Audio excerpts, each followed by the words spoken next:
and welcome to Fort Bend Voters News. My name is Daphne Jack, and I am part of the Fort Bend Election News Editorial Board. Here on this morning, we have our great commissioner who is up for re-election, and we're going to introduce him and allow him to give us and tell a little bit about himself. To you, Commissioner. Good morning to our viewers. I'm Fort Bend County Commissioner Grady Prestidge. I have been privileged for the last 32 years to serve as commissioner of this wonderful county that I affectionately call Paradise. Fort Bend County is a wonderful place, and I've aided in the growth and development of this county over the years. And on March 1st, I want to ask for support to continue my efforts to make this county all that it can be. Thank you. Thank you, Commissioner. Now, first question to you. What one part of county government would you receive more attention if you were elected? Okay. Well, the county is like a family, and you have your children. You have to all treat them the same. So we try to give equal attention, appropriate attention to each of those functional areas. But as I think about that question a little bit further, if there's not basic safety and security, it's hard for everything else to function.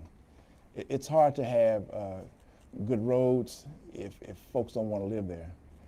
If they don't feel safe. It's hard to have good education system if there's no safety concern. So public safety is probably the one thing that affects the quality of life, probably primarily, and everything else is probably secondary and descending order of priority. But public safety is one thing that's extremely important to a great quality of life. Commissioner. Hi, my name is Cameron Hill, the Fort Bend Election News Editorial Board. Commissioner, why run and why run now? Well, I've been on the ballot in Fort Bend County for this position since 1986. So this is my ninth election. I was not successful in my first run at 27 years old, and I lost a runoff election against an incumbent by 92 votes. And I vowed that that wouldn't happen again. That I would, I would do a little better. When something goes wrong with the flock, you don't blame the sheep, you blame the shepherd. I needed to make my case a little bit further, a little bit harder, a little bit more poignant to the voters in Fort Bend County. I've been fortunate to be unopposed most of the time.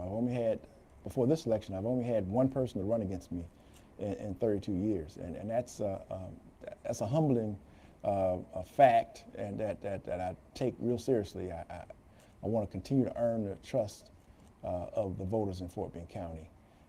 Done a great job, and I think that there's a lot left to do.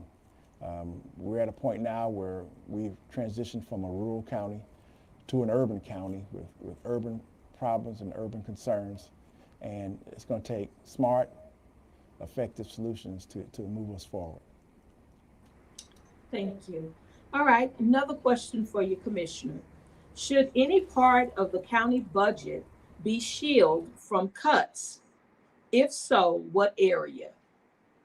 Well, unfortunately,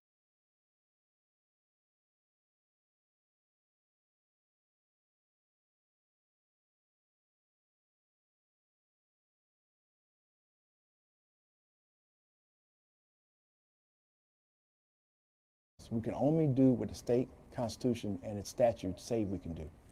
And there's some things that are statutorily required. We have to maintain vital records. We have to maintain a jail. We have to have some responsibility for public health. County roads and bridges and drainage and planting approval are things that you have to do in order for the county to function as a subdivision of the state of Texas. So some of those things you really can't cut. So you have elected officials like sheriffs, county clerks, district clerks that are elected with a set of statutory responsibilities. The Commissioner's Court, which is the budgetary body of the county, must fund those functions. No choice. There's some things that are extra. I'm a Louisiana boy, a little lagniappe, okay? The lagniappe are things like parks and libraries and an EMS system. We run a countywide EMS system. That is not typical of counties in Texas. There are very few counties that do that. There are very few counties that have a library system. And we have a 14, soon to be 15 branches in a library system. That is extra. That's still something extra. But the voters want that.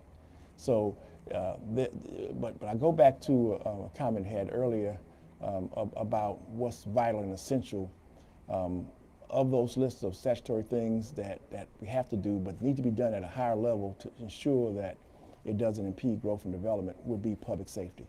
We've got to make sure that that we have a good ratio of patrolmen to citizens to keep our communities safe. We have to maintain a functioning jail up to the standards to make sure that we keep people who need to be in jail, and on the same token, those who don't belong in jail, we need to have a justice system that will get people back to work and not have someone in jail just because they can't afford bail or waiting trial.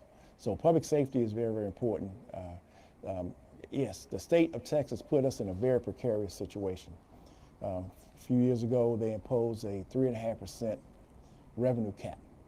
So despite how we budget, how we grow, and the money that may be generated from new value, we can only increase our budget by 3.5%, which is really tough when you have 5 and 6 and 7% annual growth rate in the county. It puts us in a real tough situation. I know what the state was trying to do. They were trying to curry favor with the voters and tell them, look, I voted to lower your taxes. But they don't have any responsibility to provide these services. They leave it to us, but don't give us the tools to get it done.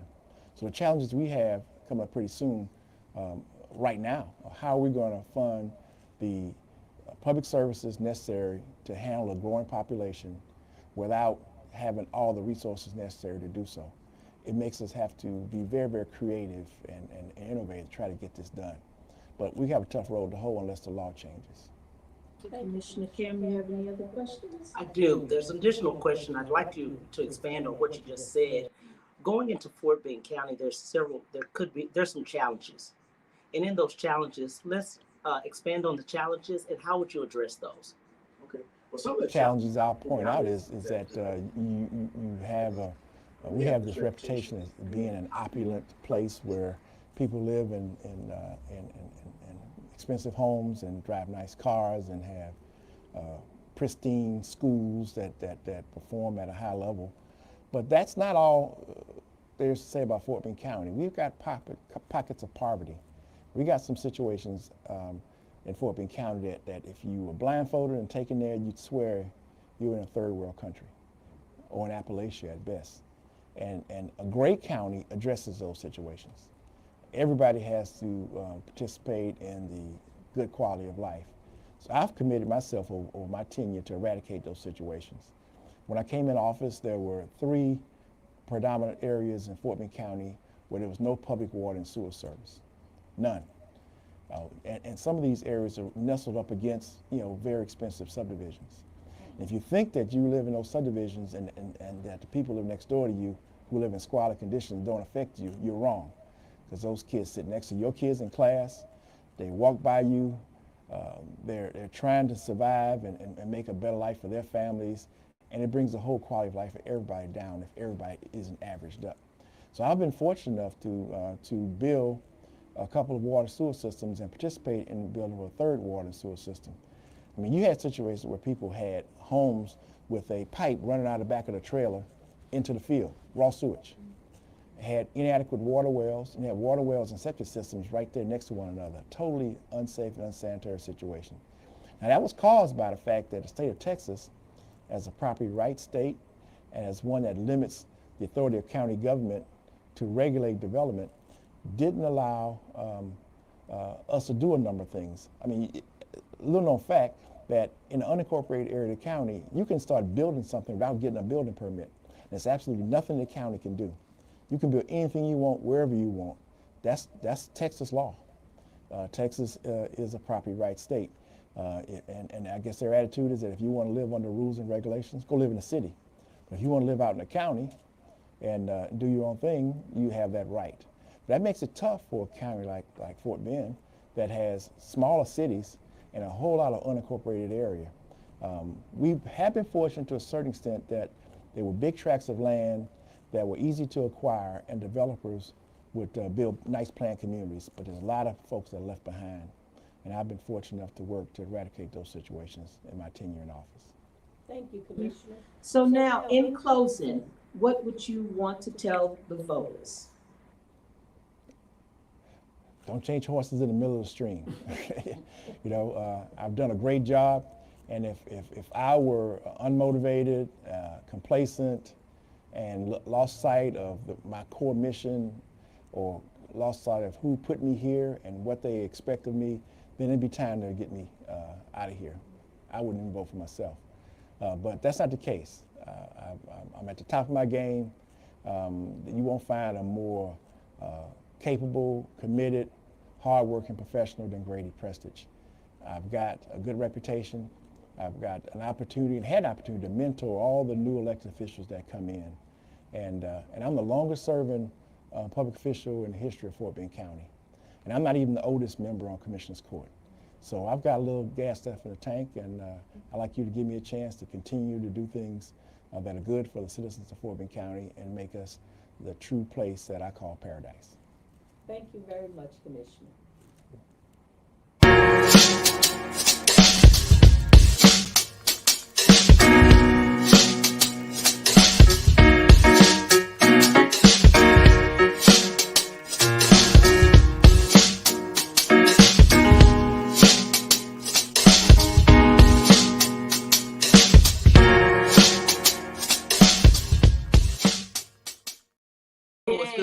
That information, Yeah, yeah. man, that information was vital. That was real good information.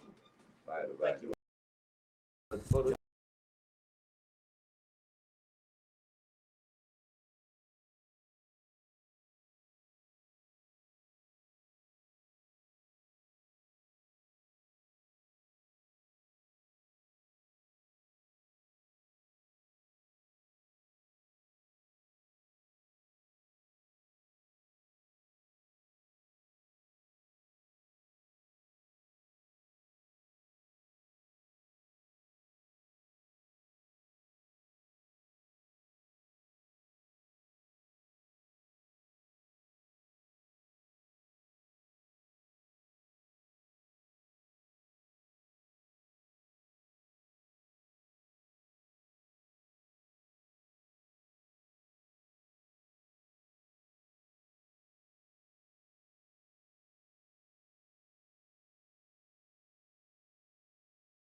and welcome to Voters News, Fort Bend Voters News.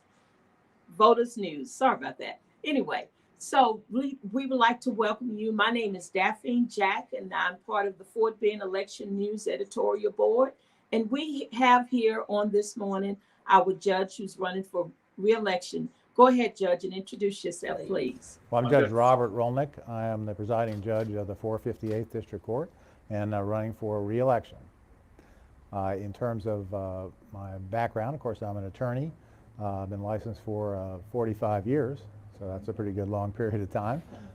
Been on the bench since 2019. Handle a very efficient court, have not been reversed, which of course saves the taxpayers a lot of money. Our court handles civil and criminal cases.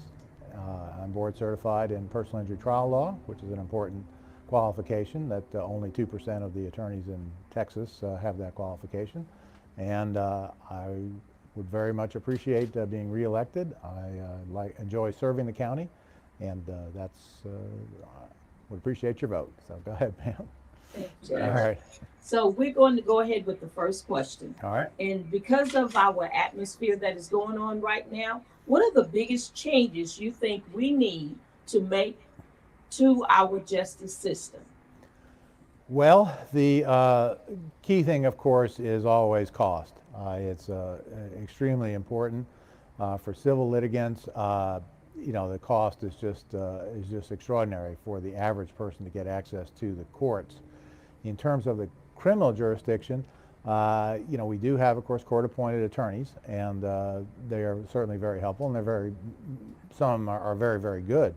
But of course, to get the top attorneys on the criminal side costs money, and that's a big factor. So it is important. The administration of justice is significant, and I'd have to say cost is the biggest factor.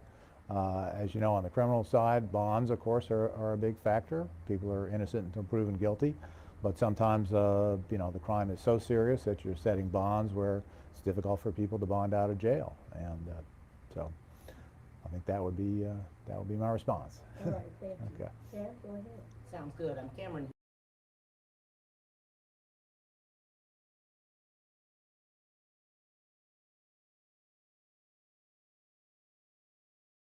Backgrounds in your courtroom. Well, I think I have done that in the 3.5 years I've been on the court. I listen to everyone. I treat people equally, regardless of their station in life. On civil cases, of course, many times we have litigants who are, you know, CEOs of major companies, and that is we treat them significantly. You know, treat them with respect. And same thing on the criminal side. Even though obviously we have people you know, charged with crimes. Usually the people charged with crimes are not CEOs of companies. Sometimes they are, of course. But certainly in terms of you know, shoplifting and other type crimes, you know, we treat them with respect. Another key factor, I think, that people don't realize how serious and a serious a problem it is driving while intoxicated. That is a big problem. And although the first two DWIs are in county court, the third DWI comes to felony court, my court, and the range of punishment, you know, can be, you know, 20 years in jail for driving while intoxicated. And of course, that cuts across all economic spectrums, as you know, and that is a very, very tricky thing to do. You really have to balance the equities, because sometimes, you know, most of the DWIs, there's no injuries. And, you know, you got a DWI, no injuries, you know, people tend to think, well, that's, you know, no harm, no foul. But of course, that is not the case, because it's very, very serious. And so you have to balance that. You certainly hate to send people to prison, you know, who haven't been there before. That is a big decision for district court judges. Thank you. One last question, Judge. How will you deal with injustice when you confront it in your courtroom? Well, the biggest way that a judge can deal with injustice in the courtroom is to you know, get the sides to respond to the judge and make sure that people are not being treated unfairly. On the civil side, you know, sometimes there is a disparity in you know, power, because a lot of times in a personal injury matter, you've got an injured person against an insurance company. Of course, we don't have direct action here in Texas, but everybody knows that it is insurance litigation. So that, of course, creates an imbalance. And again, on the criminal side, remember, it's always, the state of Texas versus the individual. So that's an imbalance to begin with. And the best way I can do that, of course, is hold the state to their burden to prove their case beyond a reasonable doubt, and deal with the evidence that's appropriate. Sometimes you have to make decisions on evidence that are crucial, and you have to balance the equities in that situation. Okay, thank you, Judge. So in closing, what would you like to tell your voters? Well, what I'd like to tell the voters is, first of all, I'm seeking re-election as a Democratic candidate for the 458th District Court. I was elected in 2018 when the county turned blue, and was glad to be part of that blue wave.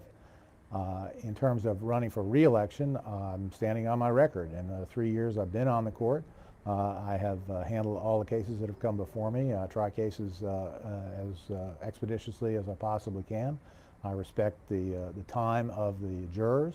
I've not been reversed. I know one anecdote that I might bring up is that when I was block walking the other day, I rang somebody's doorbell and introduced myself, and the individual said, "Well, wait a minute, I know you because I was on your jury a couple weeks ago, and you did a great job," and appreciate that. And of course, I always talk to the jurors and thank them very much for their service. So again, I'm Robert Rolnick, running for re-election for 58th District Court in the Democratic primary, and I appreciate your vote. Thank you, Judge, and thanks for being here at Fort Bend Voters News. All right, thank you very much.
and welcome to Fort Bend Voters News. My name is Daphne Jack, and I am with Prevention Zone, and I am part of the Fort Bend Election News Editorial.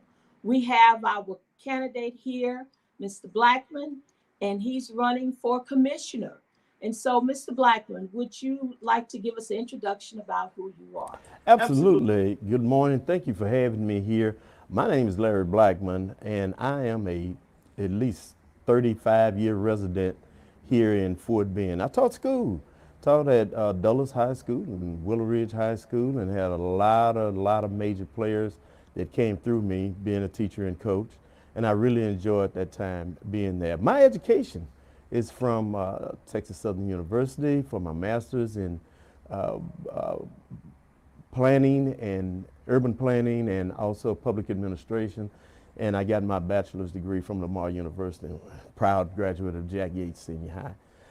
Let me tell you a little bit about the county commissioner's job. First of all, the county commissioner's job, his custodial responsibilities is over water, parks, infrastructure, and anything that has to do with building bridges.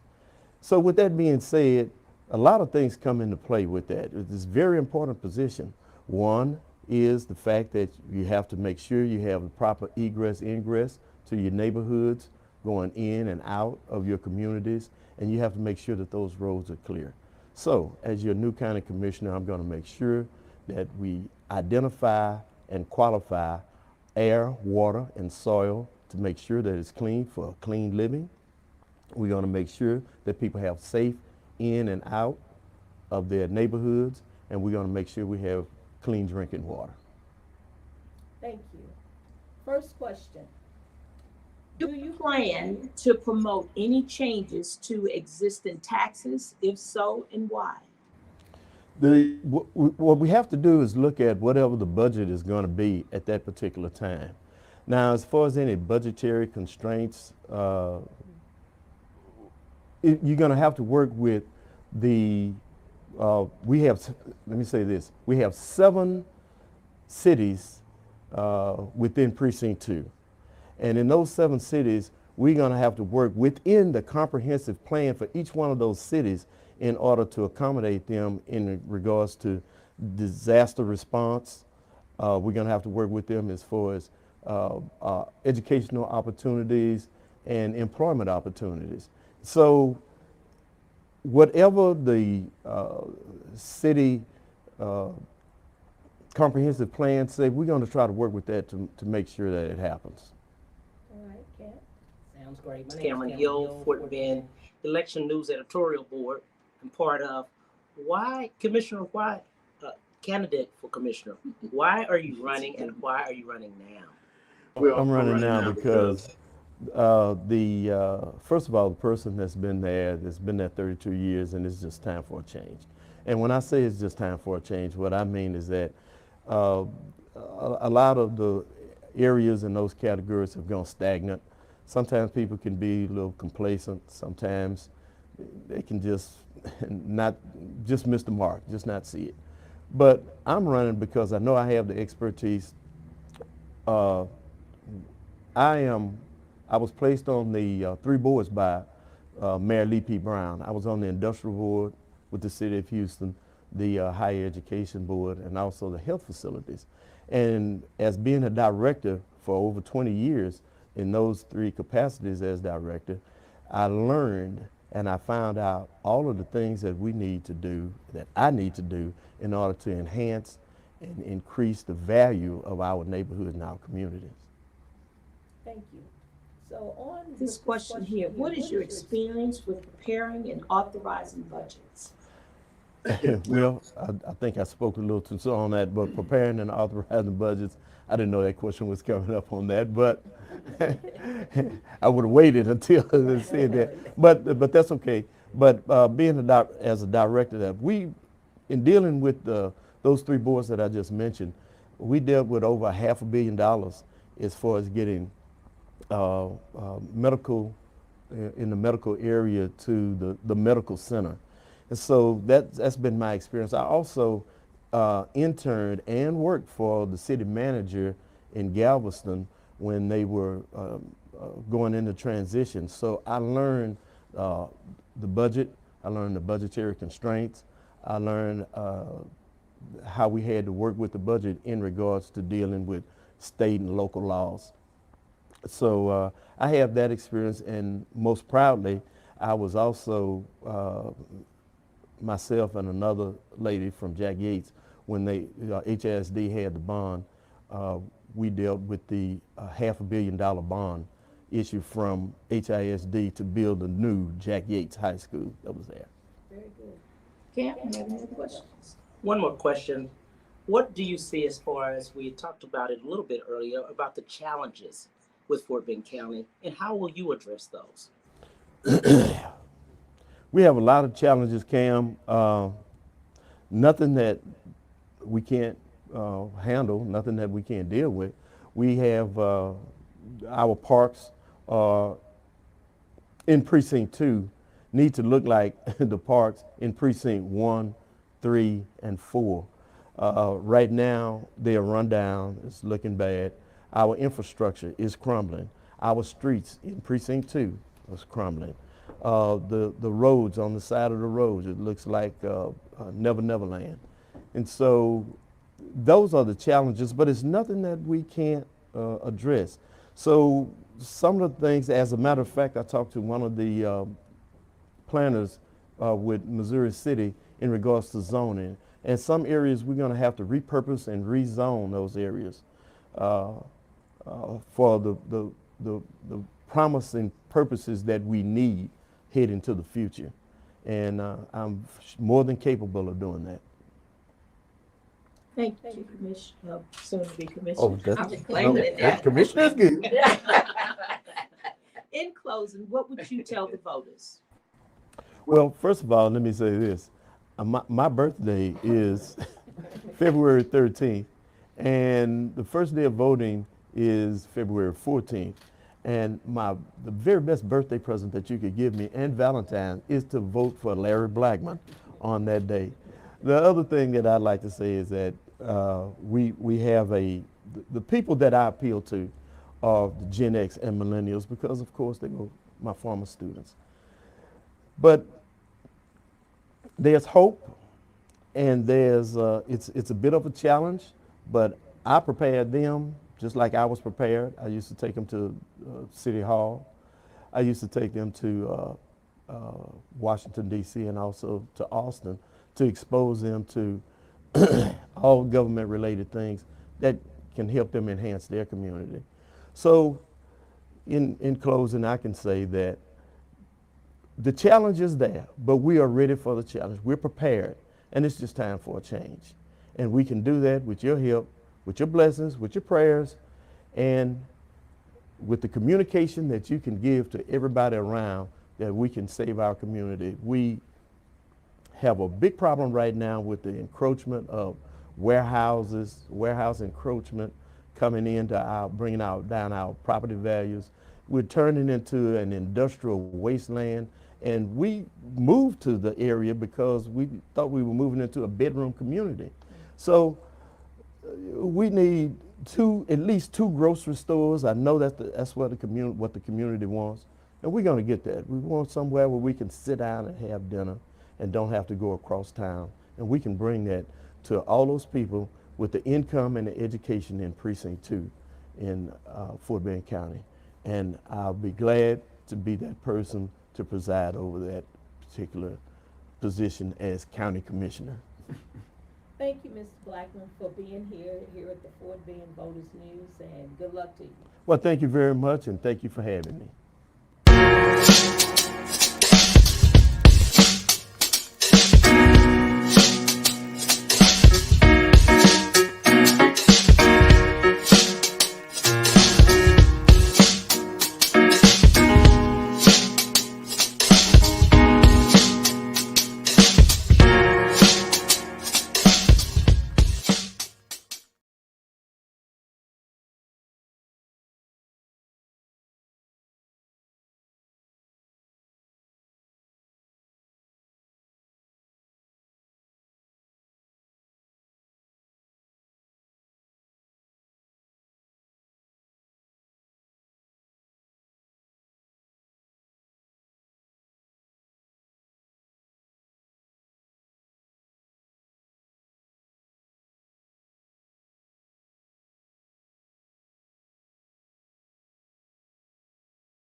Good morning and welcome to the Fort Bend Voter News. My name is Cameron Hill and I'm with Fort Bend Election News Editorial Board.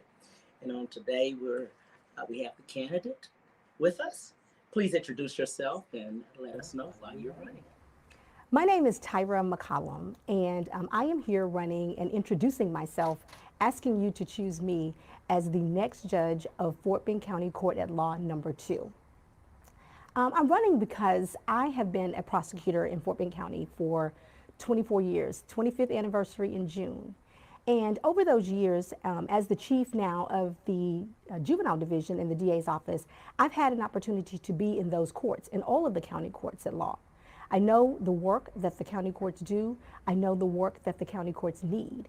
And while those courts have jurisdiction over 5 areas, mental health, civil, juvenile, criminal, and probate, let's be clear. The lion's share of the work is not about the property, civil, probate. The lion's share and the heart of the work is about the people. And that's what happens in our criminal misdemeanor courts, and that's what happens in our juvenile courts. The juvenile division has been my heart for almost 20 years. And what I'd like to bring to that division as a continuation and what I'd like to bring to that court speaks to people and speaks to the work that we need to do. And it really speaks to the community and how we need to seed into the community, make the courts a place of rehabilitation for people and not a place of hurt. And so I'm excited about the opportunity to be a part of that and to extend that breadth from the DA's office to the bench. Sounds good. First question, what are the biggest changes you think we need in our judicial system? I think it's a mindset, and that we have wholly turned away from the judicial system being a place of being punitive, and that what instead we should be looking at is a place of rehabilitation, and that the court system should be a place where we can pick people up to make them better.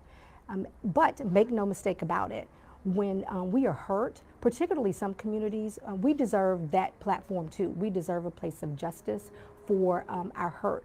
But I think it's a dual role for judges and for the courts, and it takes a measure of experience to be able to do that. You have to have been there to know what that looks like and what that need is. Jay? Right.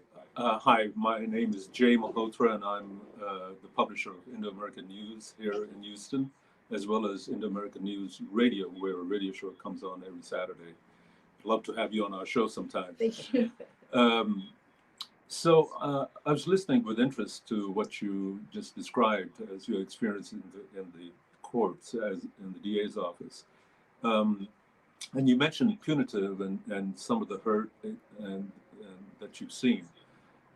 As if you were elected judge, what weapons, if I can use that word, what weapons would you have in order to change that, what you see is probably an unfair system?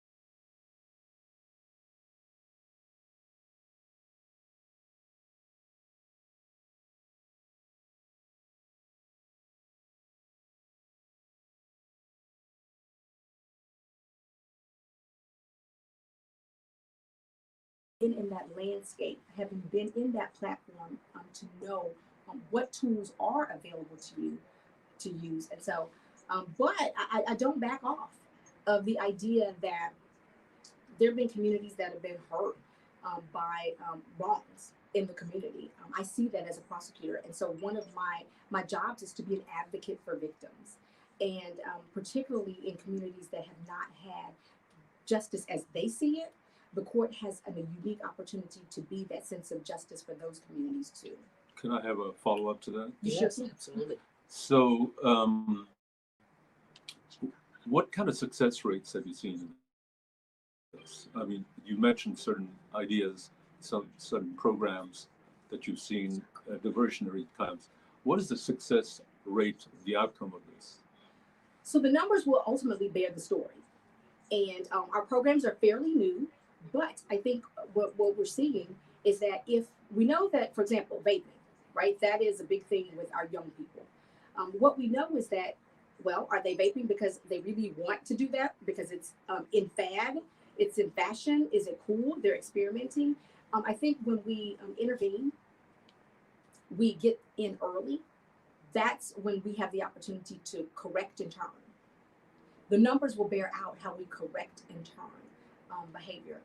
But I also think that when we talk about our young emerging adults, that's part of the jurisdiction of this court. Criminal misdemeanor. Folks that are in the criminal misdemeanor system, these are not people who have committed the kinds of heinous offenses. Many times, what they are, they're hiccups in life. And so what we need to do when we talk about those criminal misdemeanor cases, which is we need to treat them like that. We treat them like hiccups, we correct them, and we move on. Those are not the things that we stain and punish people for. Absolutely. I'm so glad you said that. In looking at the plight of the world now, injustice is very huge. How will you deal with injustice when it confronts you in the courtroom?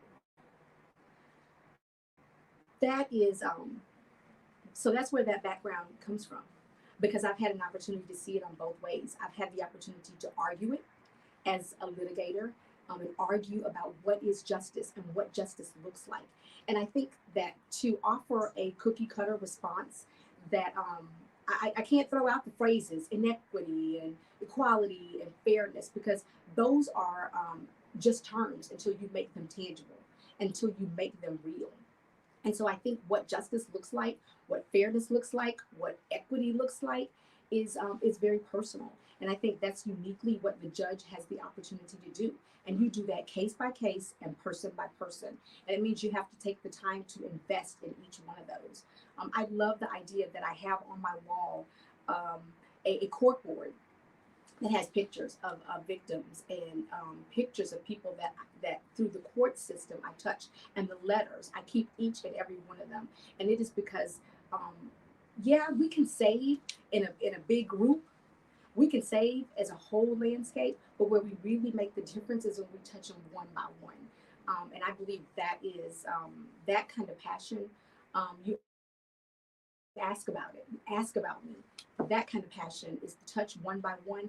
That is what I want to bring to County Court at Law number 2. Sounds good. Did you have anything else, Jim? Yes, I'm curious to know, you remind me some of the things that you're just mentioning, the kind of sentencing guidelines are one thing, but the sentencing that you might be, you will be able to offer as a judge will certainly dictate the kind of outcome that you'll have. You remind me of some of the things that Judge Poe used to do in the same sort of vein. So Judge Ted Poe has his own nice reputation, right? Good or bad. Correct. Either you're all for him or you're all not for him. I think though, if I say is either you're all in with me or you're not.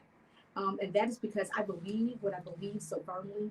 I stand on what I believe in, and I don't drop it at the steps when I walk into the courthouse. I believe that punishment exists as a range, and that's a range on purpose, because it gives the judge the latitude to look at a case, look at the person, look at the facts, and look at the potential to see what can be done next. And so the guidelines are there for a reason, but they're exactly that. They are a range that gives a judge who has experience and seasoning the opportunity to get it right on a case-by-case basis. And because you've seen this happen with some juveniles, the outcomes that you've seen before, you're able to make that kind of distinction and judge accordingly. For sure. I think that you don't know till you know. And you know when you've been there, when you've seen it, and it gives you context. It gives you a reference point. I think that that's what I have a reference point. I know where to walk because I know where I've been. I know where the courts have been, and I know where we need to go. And if I were pitching myself and giving myself as my best asset, That's what it would be. It would be that, how do you know where to go unless you've already been there? We know what mistakes not to make, and we know what we need to be better. I know what we need to do to be better. In closing, let's just say, speak to the voters and why you. So I am authentically Tyra. I am an East End girl who grew up in Missouri City and who worked hard, and that hard work, I believe, paid off. Went to the University of Texas and went to the University of Houston. And I've only been in public work because after that first clerkship, I wasn't motivated by the money. I was motivated by the people and motivated by the work. And so I have stayed with this work for 25 years. I live it because my husband, my high school sweetheart, and I have 3 boys. We get it. I get the passion. I get it's personal to me what happens to our young people. And the idea that we need people, we need judges who know what that looks like. Because from the bench, we don't just administer, we feel. And I intend fully to feeling to the bench. It's going to be a better place. If you believe in me, it's going to be a better place. Thank you so much. Thank you very much. Thank you. Thank you so much.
Hey, good morning and welcome to the Fort Bend Voter News. My name is Cameron Hill and I'm with and part of the Fort Bend Election News Editorial Board. Thank you for being here. Please introduce yourself and tell us why you're running. Thank you so much. Hi, I am introducing myself as Tyra McCollum, and I am asking to be the next choice for Judge of Fort Bend County Court at Law number 2. I am running because I have been in the county courts at law for the past 24 years. I've been working in those courts as a prosecutor in the district attorney's office. I have enjoyed, though, most the last almost 20 years as serving as the juvenile chief. And as a juvenile chief and as a prosecutor, I've been in those courts. I've done the work of those courts. I've been a trial lawyer, and given the work and the speed of the work, the pace of the work, and the heart of the work. Having been there and understanding it, I think that's what makes me the right candidate at this right time. I'm as excited to be able to bring that skill set, my experience, to the community. I believe there is no better time, no more right time for our young people, our emerging adults, our juveniles, to be able to have someone who can fight in their corner.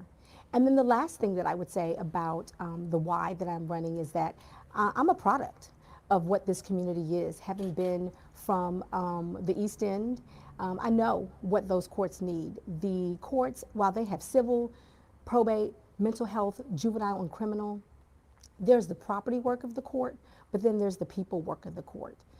I am ultimately committed to the people work of that court, that which involves our juveniles and our young people. They need somebody who has been there so that they know where they need to go. Great. First question. You think that are needed in our justice system? So I think the biggest change is that we need to offer opportunity as opposed to punitive measures all the time, which is there is a place for punishment. There is obvious hurt in our own communities, and we deserve that justice in our own communities. But there is also the opportunity to do better, the opportunity to give our young people, to throw them the lifeboat that they need. Diversionary programs do that. When we offer them the kind of support and we go to the heart of what the problem is. You have to know what the difference is between a hiccup and a crime. Young people make mistakes.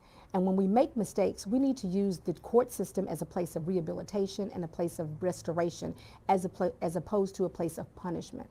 I believe that knowing the difference when we need to punish and when we need to restore is key, and it takes the landscape and the background experience to know how to do that. Sounds good. Jay? Hi, I'm Jay Malhotra, and I'm with Indo-American News, a print publication. For the last 41 years, I've been the publisher, and then I also have a radio show called Indo-American News Radio every Saturday, and we hope that we can have you on our show one day. I'd love to. Soon, before the election starts. For sure. But I was listening with interest at some of the things that you mentioned that you did or you were involved with as a prosecutor in the DA's office. Some of these diversionary measures are already implemented, I suppose. They are at my inception, yes. I see. So, and for young people, for juveniles especially, that's very important so that they can have a good foundation to move forward. So, as a judge, do you think you would have the right tools to be able to direct juveniles who've made a mistake into one of these programs, or somehow to rehabilitate them? Tools is the key word there, which is what's a tool if you don't know how to use it? What's a tool if you don't know what to do with it? And in Fort Bend County, we are fortunate to have access to resources to give to our kids. That is really one of the benefits we have of living in a more suburban community. And so, yes, I know what those tools are. I supported and created a substance abuse program that is a diversionary program for our kids, vaping, right? We need to give them a platform to be able to solve that as opposed to punish that. Sometimes they're experimenting, they're making mistakes. We've got to provide the place to elevate that. I instituted a family violence crisis program. Our kids have had a tough space in the last year and a half. They've lost opportunities at school and their outlets. And so family crisis has been a problem. I provided a program for that. It is about knowing what our kids need, being familiar with the landscape, and then being able to do with it. If you want to solve a problem, you got to know what to do with the tool, and then you have to be able to do it. Follow up to that. Can you talk about the success rate for some of these diversionary programs, and also, is there adequate funding for these? So I'll say what I've always said, the numbers will bear themselves out, and we'll see. I think the fight starts with let's try, right? We know that if we don't try, the number is always going to be zero, success. And so we start somewhere. I believe that over the next year, we'll see what these diversionary programs do. I think we'll see it with our kids going back to school, and we'll see the result and the fruit of our labor. We got to give ourselves a chance, and the safe bet is let's bet on our young people. Let's bet on our kids. Let's bet on what we can seed into them. The bench has an incredible ability to do that, an incredible influence to do that. And I believe that when we offer that from the courtroom, it can't help but to trickle down back into the community. Yes, well, but you talk about the funding for these programs. Is it at there? I mean, the county has to bear the cost, right? The county does, but let's look at what that cost is, right? There's a numerical cost and there is an emotional cost. So we are fortunate in that here in Fort Bend County, our juvenile board is very generous with the services and the programs we offer our young people. We have services that are here in Fort Bend County. We have the ability financially to send our kids out of county to get them the treatment that they need. So in that regard, yes, we are a richness of resources. Then there's the emotional cost, right? Sure. Because if we don't, what have we cost our community? What have we cost our kids? And so the investment is a real one. It's a tangible investment on the work side, but it's also an emotional investment on the heart side. I think that a judge that has been there knows how to balance the two, and the benefit will run completely to our young people and to the community. Cameron? Sounds good. As we do our closing at this time, please speak to the voters and tell them why vote for you. I think the real big why is that I represent everything that is wonderful about this community. I am from the East End with parents who were high school graduates. I had people at Willow Ridge High School that seeded into me. And so I believe that you give that back and you pay it forward. I went to University of Texas, I went to University of Houston at law school, and all along the way there was somebody who planted into me. I believe that's the plant I need to be in the bench. That's the plant I'm going to be on the bench. And so the why is that I know what the cost is to the community if we don't. The why is not what happens if we get it wrong. The why is we've got to get it right. I believe I'm the person to do that. My background and my experience says that I'm the person to do that, and my heart says I'm the person to do that. I don't like to use slogans, but if I had to do one that was pure and pierced to me, it is truly that I am the right person for the right time. And sometimes there's a season for a work, and there's a season for a person to do the work. I believe I'm in that season, and I'm that right person in this right time. Sounds good. Thank you so much. Thank you so much. Judge Judy. Thank you.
Voter News. My name is Cameron Hill. I'm with and part of the Fort Bend Election News editorial board. And on today, we have our state rep with us. State rep, please let us know why you're running and introduce yourself. I'm Ron Reynolds, State Representative for House District 27. I'm running for re-election. I've been blessed to have served for the past 12 years as State Representative of Fort Bend, the first African American elected since Reconstruction, a Black History fun fact. And I'm honored to be here today, and I want to thank you all for allowing me this platform to be able to reach the listeners so that they can hear why I'm running. I'm running for re-election so I can continue to be a voice that this community has had over the last decade, fighting for issues involving public education, making sure that we have strong public schools, fighting for more minority participation for contractors. We know that there are so many small business owners that are often left behind, that are competent, capable, and qualified, that never get opportunities for inclusion when it comes to equity for contracts. And I'm fighting for those contractors, for those small businesses. I'm fighting for women and women's access to reproductive choices that they can make, because so many of my Republican colleagues are trying to really take away a woman's right to choose. I'm fighting for women when it comes to equal pay for equal work, so that no man can make more money for the same job. We need a Texas solution for what Obama was able to pass in federal law. We also need to look at the impacts of climate change and what happened with Winter Storm Uri. We need to fix our electric grid so that never again will we as Texans face the concept of losing power when it comes to frigid temperatures in the winter or even extreme heat in the summer. So we need to have solutions for that. When it comes to criminal justice reform, we need to champion the George Floyd bill. We haven't done everything we need to do. The police officers still have qualified immunity. We still have so many disparities within our criminal justice system that need to be fixed and rectified. And so there are a host of issues. I could go on and on. Healthcare is one of the biggest things that I've been a champion of. Texas leads the nation in the highest number of uninsured. We are dead last. Black women, unfortunately, are the highest in maternal deaths in Texas. Maternal mortality, the highest percentage of women that are dying from maternal deaths is right here in Texas. And that is because so many people in Texas don't have access to health care. I filed legislation for Medicaid expansion. So those are the reasons why I'm running for re-election, so I can continue to be a champion and fighting for those matters. I have been blessed to work with good people to get some things done, but there's still work to be done. I'm in my first year as the chair of the newly formed Texas House Progressive Caucus.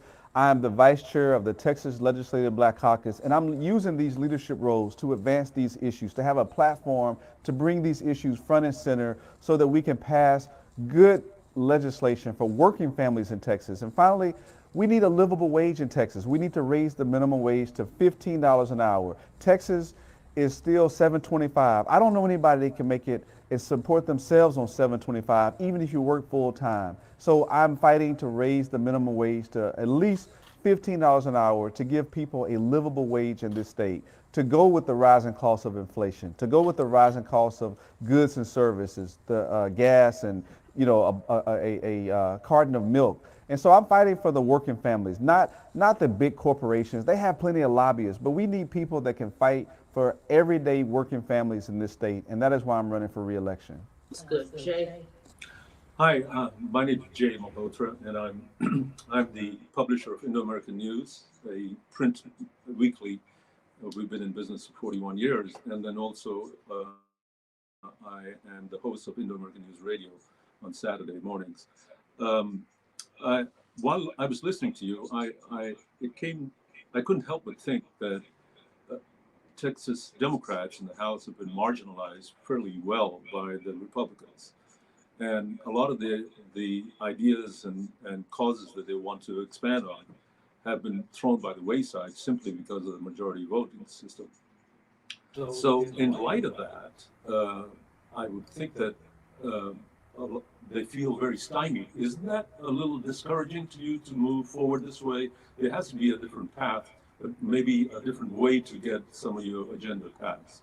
You're right. I mean, we are the minority party, and oftentimes it is very daunting. But when my faith, I think about David versus Goliath, and that you can slay a giant with faith and a strong work ethic. And so I bring that to the table. I look at the situation as a challenge, and you have to work strategically. You have to work smarter and harder because the odds are against you. And so what I try to do is to galvanize and appeal to people's sense of conscience, because I know the numbers are against us. And I try to motivate my colleagues. A similar example is when we did the quorum break. We knew that we couldn't beat them in terms of stopping the voter suppression bill. So we had to work strategically. And what we were able to do was to delay and to kill the legislation. Although temporarily, it gave us some moral victories. And we led and went to DC and we fought at the federal level for voting rights. Even though we didn't win the battle, I know we're going to win the war because we opened up the nation's mind to what voter suppression is in 2020, in 2022 and beyond. We were able to talk about it. And so a lot of times, even though we may not win in the short term, we have to play chess and strategically plan for years ahead. So what are we doing now? We're trying to get people engaged so that they can understand why elections matter, why we need to elect people at the local level, not just every 4 years in the presidential, but why midterm elections matter, why local elections matter. And so while it is daunting, it is sometimes you really want to throw in the towel. I think about the people whose shoulders I stand on, the people who paved the way for me, who marched, who protested, who were lynched, who died for the precious right to vote. And I think about the people who didn't have any kind of realistic chance of passing legislation, but they gave everything so that I could. And that is why I don't worry about the odds. I know that I press forward with faith and with hard work and determination, and I hope that I inspire my colleagues to do the same. Could I do a follow-up? Very quick follow-up to that. A lot of the Republican agenda, especially that's being expanded by Lieutenant Governor Dan Patrick, is focused on social reform. And one of the biggest social reform steps that they took in this legislature, this past legislature, was passing the critical race theory ban, which is, if you look at it closely enough, it's nothing but racism in disguise. There are some cases where school teachers in Dallas are not able to teach about genocide or lynchings or anything else because some parent has objected to that and they want that book thrown out. Now, why is it that the Democrats, and you're certainly one, cannot expand on the obvious flaws in this and bring it to the voters? Well, that's a great question. And I was there on the House floor when we debated that bill.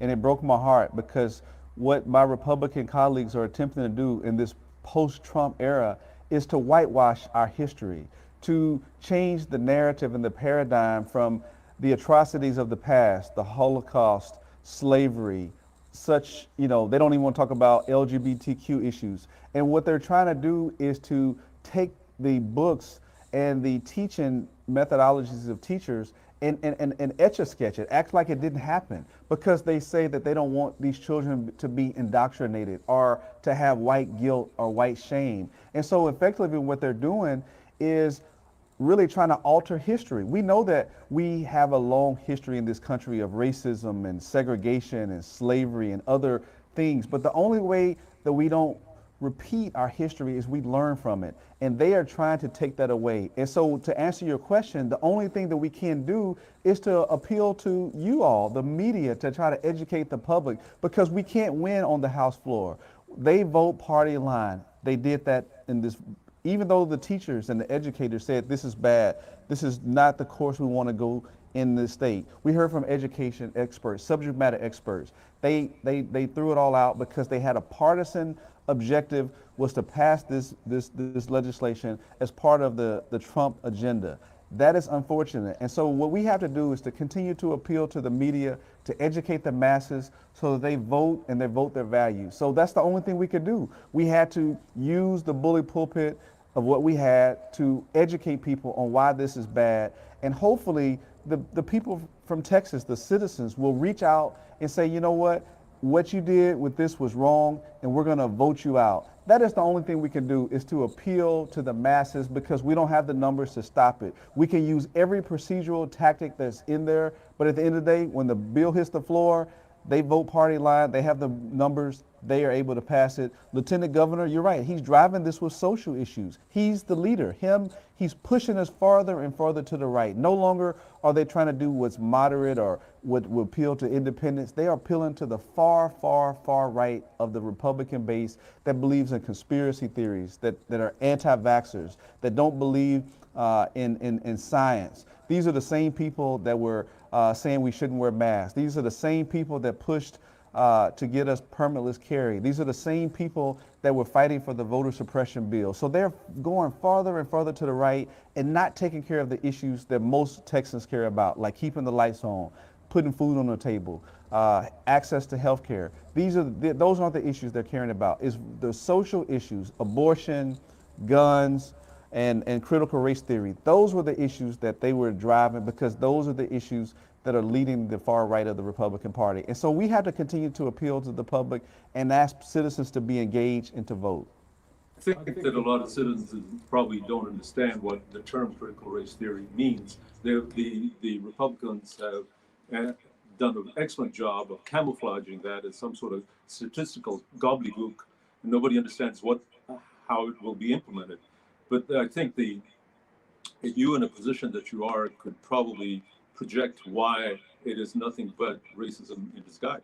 Absolutely. Here's the thing. Here's what Sound bites. They're good at 30-second sound bites, elevator pitches that they run on Fox News, and they appeal to what I call dog whistle politics. They put things out there to appeal to their base. This is, they call it, we don't want to, they're promoting racism, and they're promoting far right, far left wing ideology, and they're using this, and they're appealing to their base. That's really what they're doing very well. They're actually promoting racism, but they're flipping the script and they're putting us on defense. But they're the ones that is perpetuating this stuff. They don't want to teach actual history. Yes, we are a nation where black people came to this country enslaved. That is a part of this country. That is one of the original sins of America. But they don't want to acknowledge that. They want to say that we're playing the race card when we talk about slavery, when we talk about, issues of the past, when we talk about segregation and Jim Crow. Well, you stop playing the race card. We had a African-American president. We don't live in a racist country. Obama got elected. That is their way of really deflecting from the history and the fact that we never got reparations. We never got 40 acres and a mule. We still are dealing with systemic issues that perpetuate the fact that we didn't have education, that we had segregation until the 50s, and we didn't have equality until the passage of the Voting Rights Act of 1965. We're still playing catch up. And so we have a long way to go to achieve parity. And the Republicans are saying, hey, why are they still talking about racism and discrimination? We're past all that. So you're right. They're disguising these issues to appeal to their base. Well, I'm sorry to belabor this point, but it seems to me that this is Jim Crow version 2. Yes. And we call it Jim Crow 2.0. Right. So, and to talk about, some ranchers living in the rural part of Texas, whether he understands it or not, mounts these words critical race theory, but they don't understand it themselves. What they do understand is what the impact is going to be. And that's why I don't understand why Democrats don't go out and make sure that these people who should be their voters could be converted. Because some of them have friends who are black or That's right. Very very close friends. They don't harbor any hard feelings. I agree with you. I'll say this succinctly. Democrats need to do a better job of keeping it simple, keep it short and simple, and coming up with sound bites so that people understand what is really going on. We go on and on and on. We need to make it 30 seconds, short and simple. That is the way the Republicans have done it, and they've been very effective with shaping the paradigm and the messaging. We got to do a much better job of messaging and playing offense and not always on our heels on defense. That sounds great. So what we'd like to do is listen to the game and let everybody know about vote for you. Well, I'm Ron Reynolds. I'm running for re-election. I have a proven track record of fighting and advocating. I've always been in the trenches, never sold out to special interest groups. I always put the people over politics. And I'm going to continue to fight for you. I'm asking for your vote to re-elect me to my 7th term so that I can go back to Austin, Texas, and speak truth to power. I'm one of the few representatives that doesn't mind going to the governor and the lieutenant governor and calling them out when they're advocating for issues that don't advance our state. I'm going to continue to put the issues of education, healthcare, criminal justice reform, and jobs front and center, and I'm asking for your vote on March the 1st.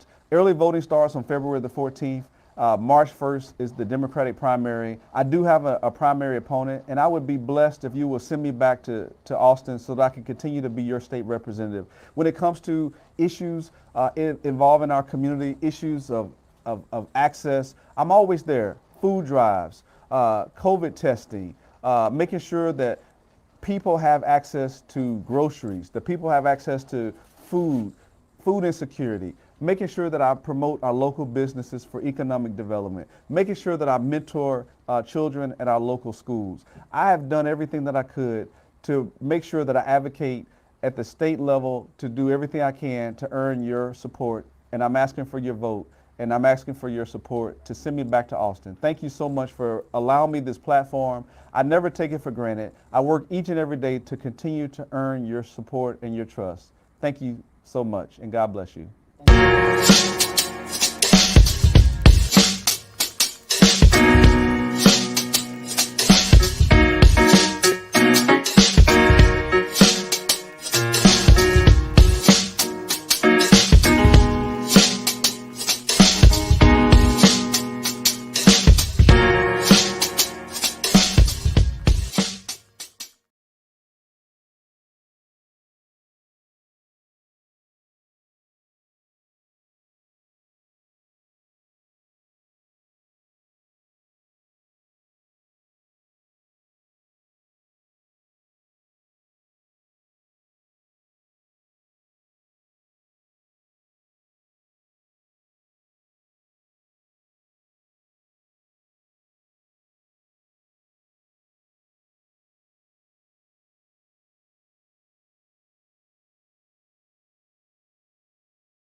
morning and welcome to the Fort Bend Voter News.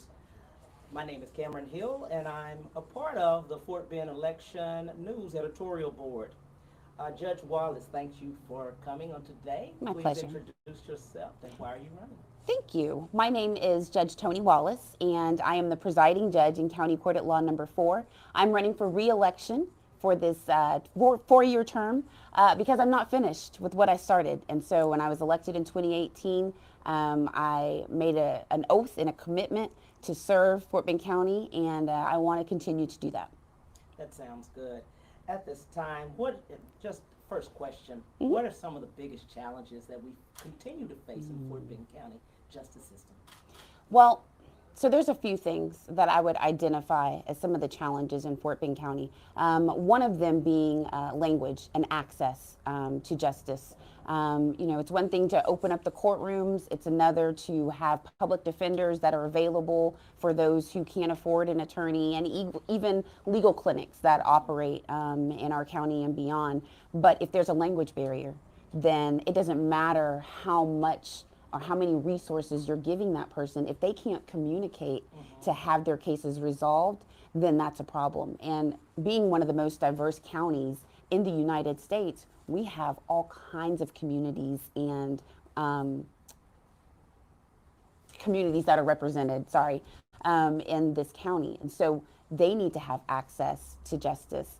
What we currently have in place in Fort Bend County is a language access plan, where if you walk into County Court of Law Number 4 right now and you don't speak English, there is a sign very prominently placed where you can identify the language that you speak and you just point to it. And my bailiff knows, okay, they need some help in this particular language, and we will provide an interpreter and a translator free of cost, so that person can communicate on that day when they show up in court. And then after we get that court date taken care of, we will work behind the scenes to arrange and to make sure that they have an interpreter every time they come to court, and someone that can work with them and their attorney on their case. Sounds good.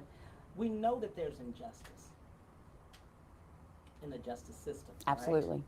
Right? How do you deal going forward with injustice being confronted in the courtroom? You know, it is not by coincidence that when you see the Lady Justice statue, she has that blindfold on, because justice is supposed to be blind. It is supposed to be issued out without regard to race, without regard to age, without regard to what kind of clothes you have on when you walk into my courtroom. And so I strive every day to provide that kind of justice that looks at the facts, analyzes them in conjunction with the law, and make a decision based on what I have in front of me in terms of the facts and the evidence. Not what somebody looks like, not what neighborhood they come from, not what their socioeconomic status is, but let's just look at what does the law say I can do in this particular set of circumstances. And that's what I do. I follow the law every single day. When you follow the law, when you administer justice in that way, it's blind and it's fair and it's impartial the way it's supposed to be. I feel very strongly, and I believe that judges have implicit biases within all of us. You can't get around that. But when a judge recognizes that implicit bias and works and trains themselves to not ignore it, but to understand when it comes up and understand, for lack of a better term, your weaknesses and where you may make an assumption about someone. And you learn to say, okay, here's how I would normally respond in this situation. Let me do better. And when you know better, you do better. So judges training on implicit bias and how that presents itself in a courtroom means that they can then start to work around it and start to make decisions that don't incorporate that bias. That's true. During this time, I know you to be Black History, and we're in Black History Month. Yes, right? it is. Yes. Let's speak about that. Excellent. I would love to. It is an honor to be a part of the Black history of Fort Bend County. I grew up in Fort Bend County, moved here when I was probably about the 2nd or 3rd grade, and so it's 30 years that I've lived in Fort Bend County. It is an honor to be amongst some of the history makers here. In that respect, in 2016, I was the first African-American female judge ever appointed to a bench, appointed by a unanimous vote from the Commissioner's Court to represent and to be the inaugural judge for County Court at Law Number 5. I served on that term for a year, and then they elected a new judge. And at that time, I decided, you know what, judges have a lot of impact in this community, and I wanted to continue to serve. And so I ran in 2018 and was among the 5 who were the first African American judges ever elected to a bench in Fort Bend County. We've been making history ever since. I was the first African American administrative judge for all of the county courts, and I served in that capacity for 2 years. I am the first African American female judge to preside over the girls' court in Fort Bend County. That's a court where we identify young girls, juveniles that are on probation, who have been either identified as trafficking victims or they are at risk because of their behaviors. We pull them out and we provide a specialized court for them. We provide a specialized program for them that includes counseling and other resources, wraparound services, if you will. And so I preside over that court proudly. That is my heart, the girls' court. So these are the kinds of history that we've been making and will continue to make in Fort Bend County if we continue to be elected. Absolutely. As judge and beyond, looking at the law in itself, what type of changes going forward do we need to do for Fort Bend? We in terms of the judiciary, or we in terms of the community? The community in itself. Okay, excellent. Thank you for that question. Support us. Listen when we ask for help, and identify those areas where you may not be able to show up in court for me every day and be a mentor to some of my juveniles. That may not be in your wheelhouse. You may not be able to write me a check when I say I'm trying to raise funds for something. But find where you fit into that justice system and provide that service, provide that resource in whatever way you see fit. Sit down and talk to a judge and say, Judge, here's what I have to give. Here's what I can offer. Where can you use me? And the more conversations that we are able to have where we can utilize those resources in the community, the bigger impact we can have. When I have a juvenile that comes into my court and says, Judge, I think I want to be an architect one day, I can plug them in and say, you know what, I know an architect who will be willing to speak with you and let you shadow him for a day or her for a day. But I don't know that those people exist in the community unless you make yourself known to us. So in giving us those alternatives that we can issue to the people that come into our courtroom every single day, that will make all the difference in the world. That sounds good. If you would, let our voters know why vote for you. So many reasons why, Kim. I'll start with proven leadership, bold leadership, proven results. I have the experience. I practiced for over 14 years and did everything from civil to criminal. I was a prosecutor. I did criminal defense work. That's in my past life. Moving forward, since I've been a judge, we have worked hard every single day to reduce the caseload in our cases, to make our courts run more efficiently. I have opened up my courtroom to kids of all ages. Elementary school, middle school, high school students have been invited to come into the courtroom, because if you expose these kids to the roles and the jobs in the courthouse, then they've been enlightened, and they say, you know what, I may not be a judge or a lawyer, but I could be a clerk, or I could be a court reporter, or I could be a court coordinator. There's all kinds of roles in the courthouse, and if they don't know about them, then they can't learn. It also reduces and demystifies a courtroom, so that a child coming into a courtroom and they get a tour and they get to go in the back and see the judge's chambers, then the next time they come into the courtroom, they're not scared. They know how to approach. They know the formalities of the court and what they're supposed to wear and not wear. It's all an education system that we can work with. I do virtual classrooms because COVID, so I've done several virtual career days. So just being able to identify all these different ways that wearing the black robe and being on the bench every single day is only one part of what we do, and being able to extend into the community is the number one reason why people should re-elect Tony Wallace to County Court at Law number 4. Sounds good. Thank you so much. Thank you so much. Can I give my Facebook information and website before we go? All right, this is my closeout, I promise. JudgeTonyWallace.com. JudgeTonyWallace.com, that is my website. I'm also on Facebook, Instagram, and LinkedIn. Please follow me, see what I've been doing over the past 3 or 4 years.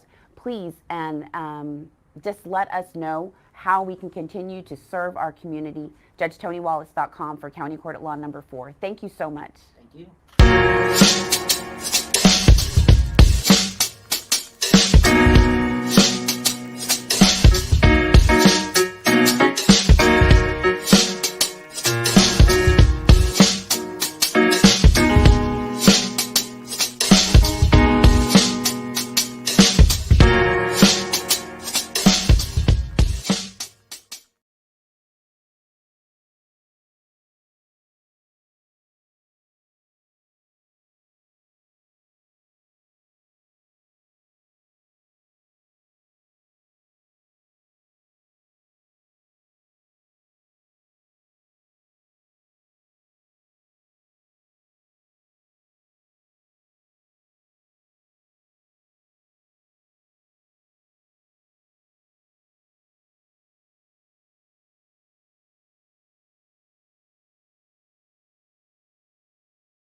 Good afternoon and welcome to Fort Bend Voter News.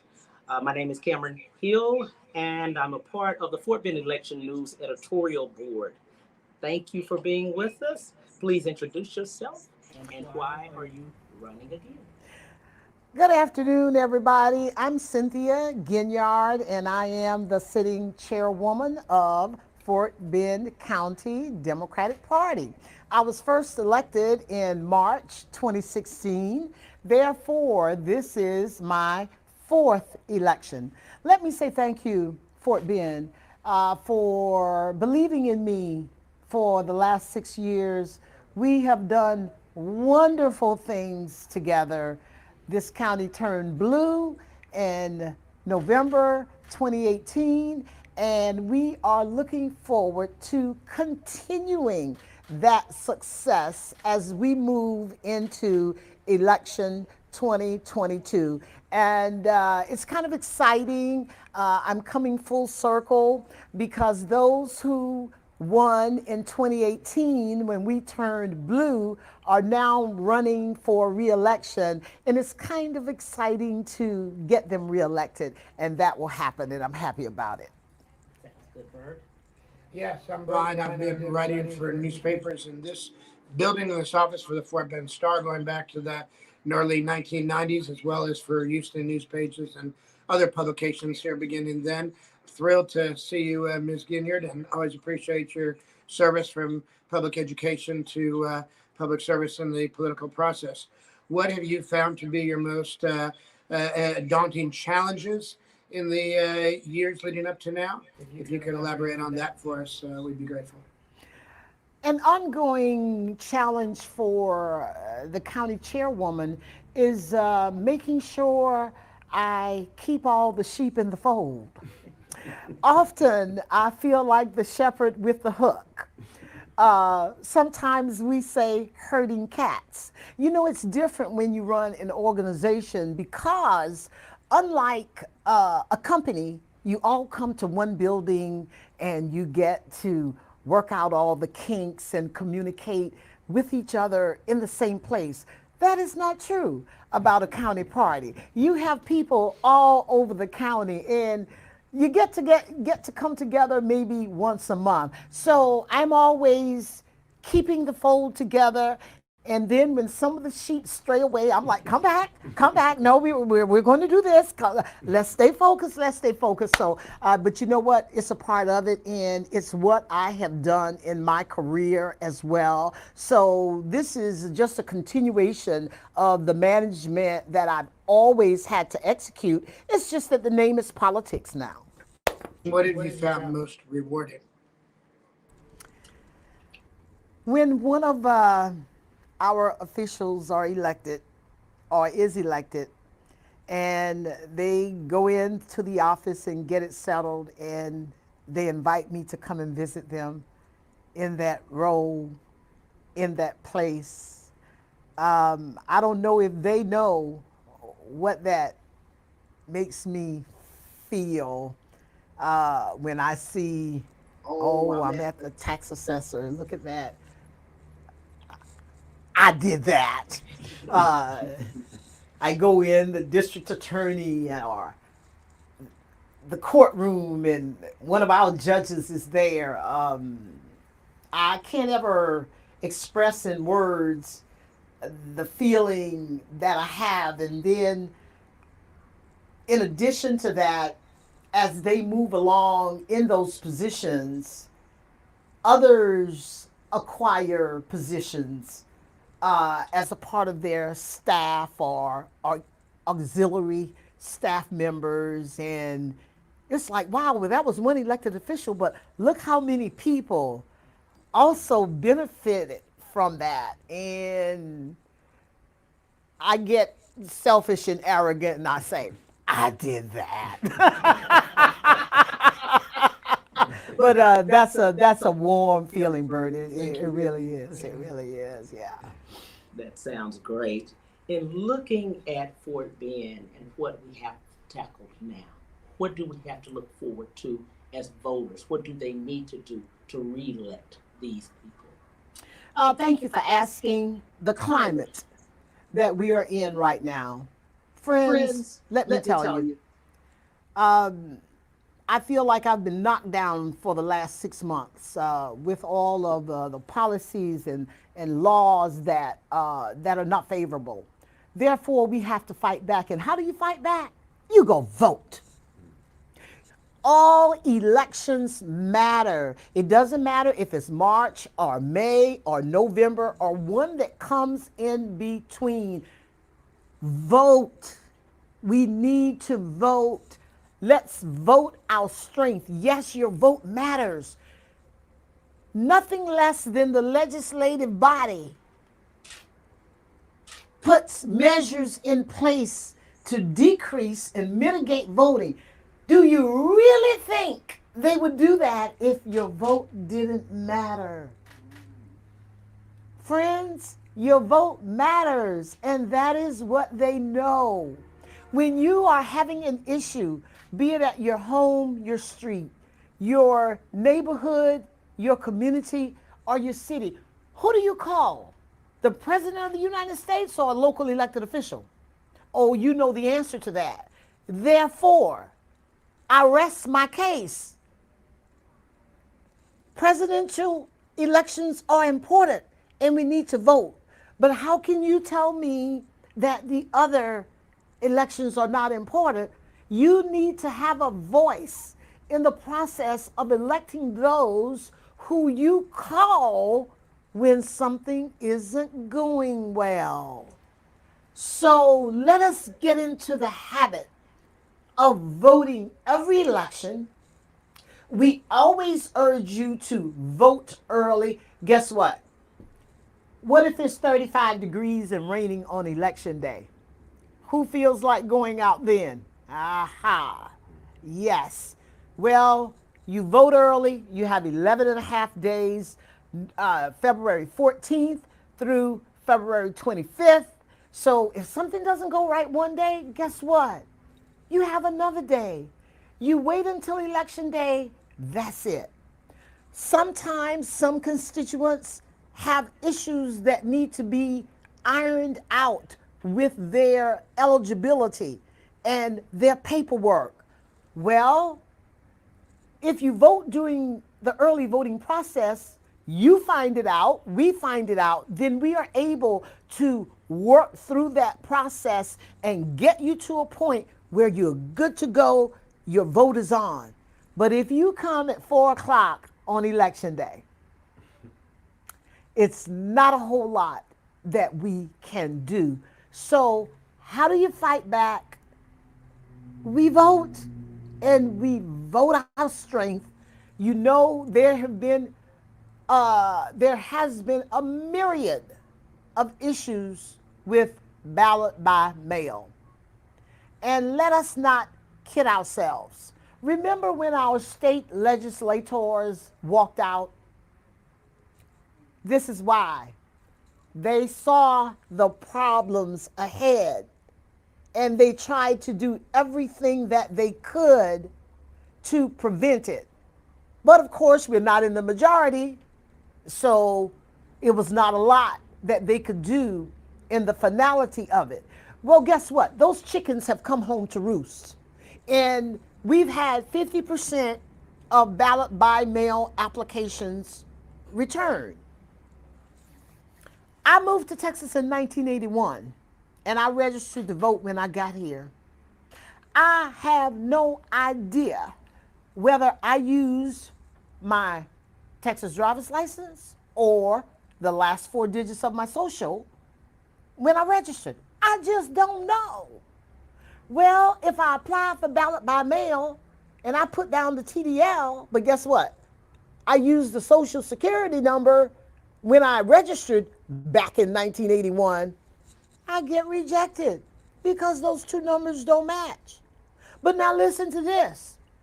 On the new ballot by mail form, they did not tell you to put both.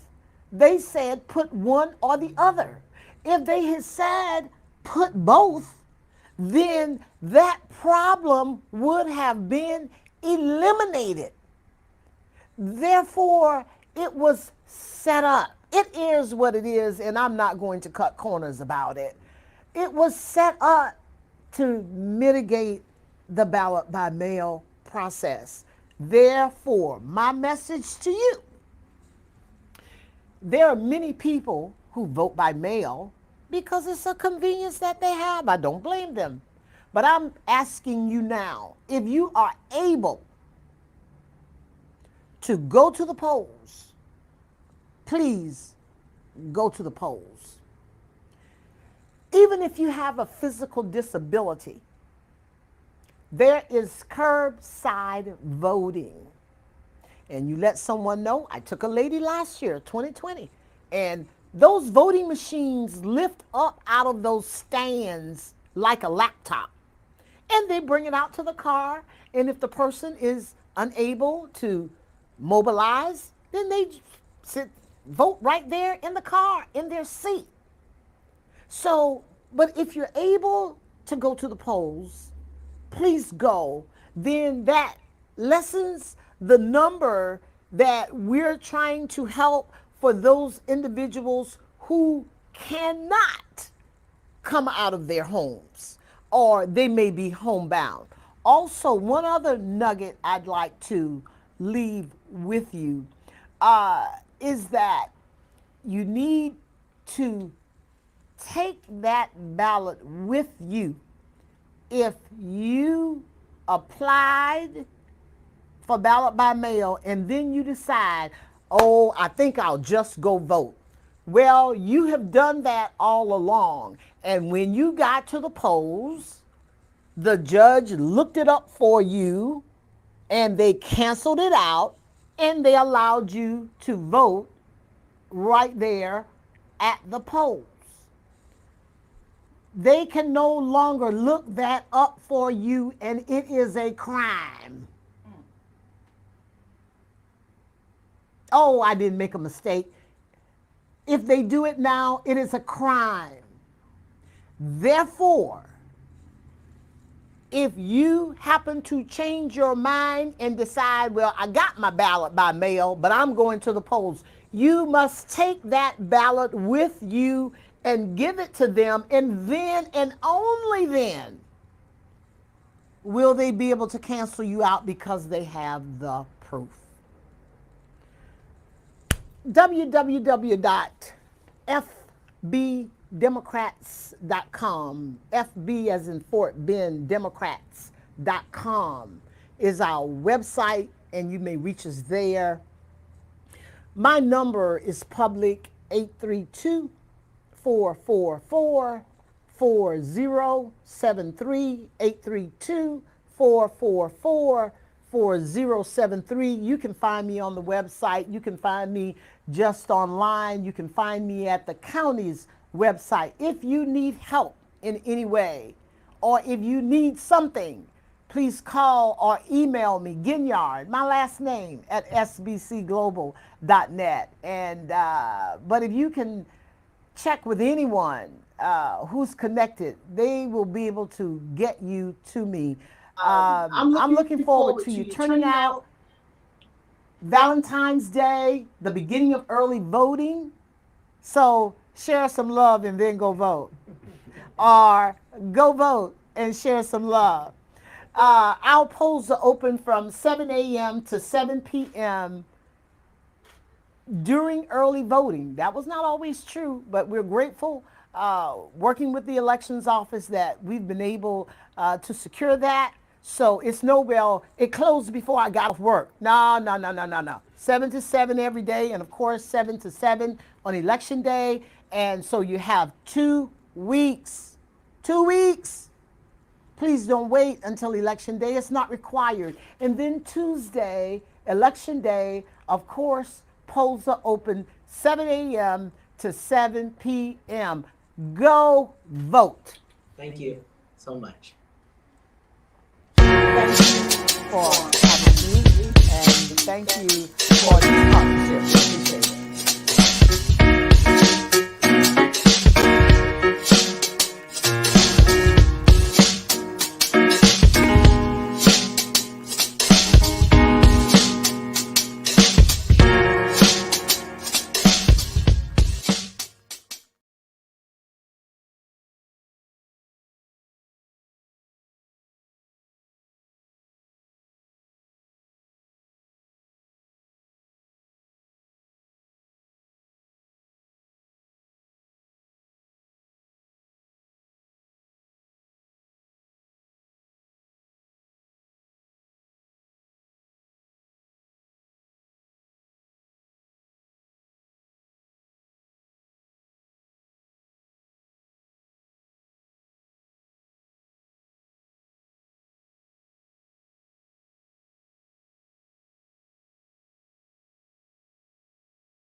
afternoon and welcome to Fort Bend Voter News.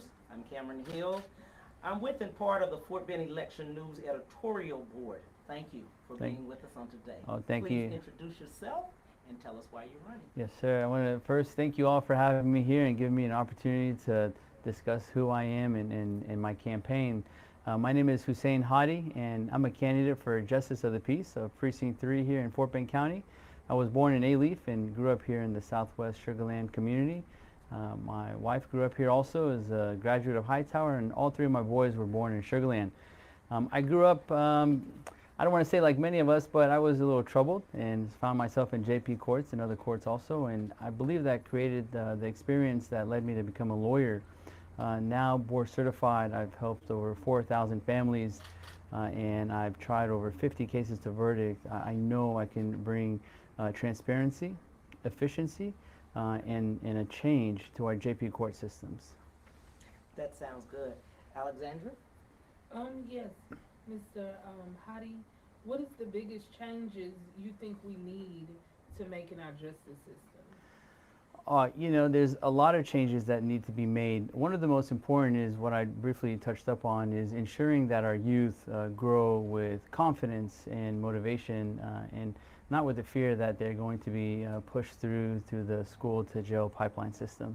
A lot of individuals feel just sanctioning someone and arresting them for a small marijuana charge or even hitting them with a warrant because of truancy is going to teach the young not to do wrong, and it's the complete opposite. You have to encourage them, educate them, motivate them. Our judges should go out into the community, which I've done a lot, and explain to them how they can do better, and maybe talk to them about experiences such as my own experience getting locked up and how they tried to make sure I was that individual that would have been stuck in the school to pipeline system straight to jail, and I fought through that. And I graduated from law school, Thurgood Marshall School of Law, and I say board certified because I gave 12 years of life fighting for our community and for individuals who live here who were faced with tragic incidents such as injuries, loss of limbs, discrimination, or even death of loved ones. Sounds good. Yes, can you explain your judicial philosophy in plain English? Oh yeah, people's court, right? Especially the Justice of the Peace Court. It's the court that touches the streets our kids play in, the streets we go to work in, the streets we go out to the dinner, movie theaters and go to dinner with our family in. So it has to be a court that's open and relatable by our community. It should not be a court that forces someone to have to go and hire a lawyer for small incidents and scare kids to come in there. It should be open and positive, and people should be able to come to the court just to get information or get pamphlets and understand how they can not get stuck in that court system. Definitely, I don't think any candidate said this, but I'm sure they will after this, is we're going to have live hearings hopefully when I become judge, just like the Supreme Court of Texas has live hearings. And they publish it on YouTube, just like y'all are, and I'm going to need your help on that team. Hopefully when we win. But that way, families can watch if they're at home. Families who might fear they might be in a situation such as landlord-tenant issues or issues dealing with vehicle repossession cases or bad debt cases can see what the process is like and be better prepared to fight and defend themselves and pretty much litigate their own rights without hiring a lawyer and spending thousands of dollars. In closing, please look into the camera and talk to your voters and say why you. You know, I said it before, I'll say it again, I devoted my life, over 4,000 families served. If you look me up online, you'll find everything from who my parents are, who my kids are. My whole life is very open. I have billboards in the community because I believe your lawyer should have his face out there, and you should see who that person is that you're going to go and put your trust into. And a lot of candidates, a lot of judges, a lot of lawyers won't do that. But how can you get someone to trust you if you don't put your face out there and you don't open and introduce yourself? I'm the most qualified candidate. I've tried over 50 plus cases in JP, county, state, and federal courts. And I grew up in this community. I spent my whole life here when 59 was just two streets. And 90 by the sugar mill factory was asphalt. That's all it was. There was nothing but cornfields all the way down to Missouri City. My family grew up in Missouri City. So Alief to Missouri City now might be 15 minutes. Back then it was like 45 minutes with no Bluetooth. So I hope to bring my experience and hopefully laughter and positivity to our courtrooms. Thank you so much. Yes, thank you all. Thank you for your help, your time in the interview. So HadiForJudge.com, please, if you need any information, feel free to look us up.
afternoon and welcome to the Fort Bend Voter News. My name is Cameron Hill and I'm with and part of the Fort Bend Election News Editorial Board. Thank you for being with us.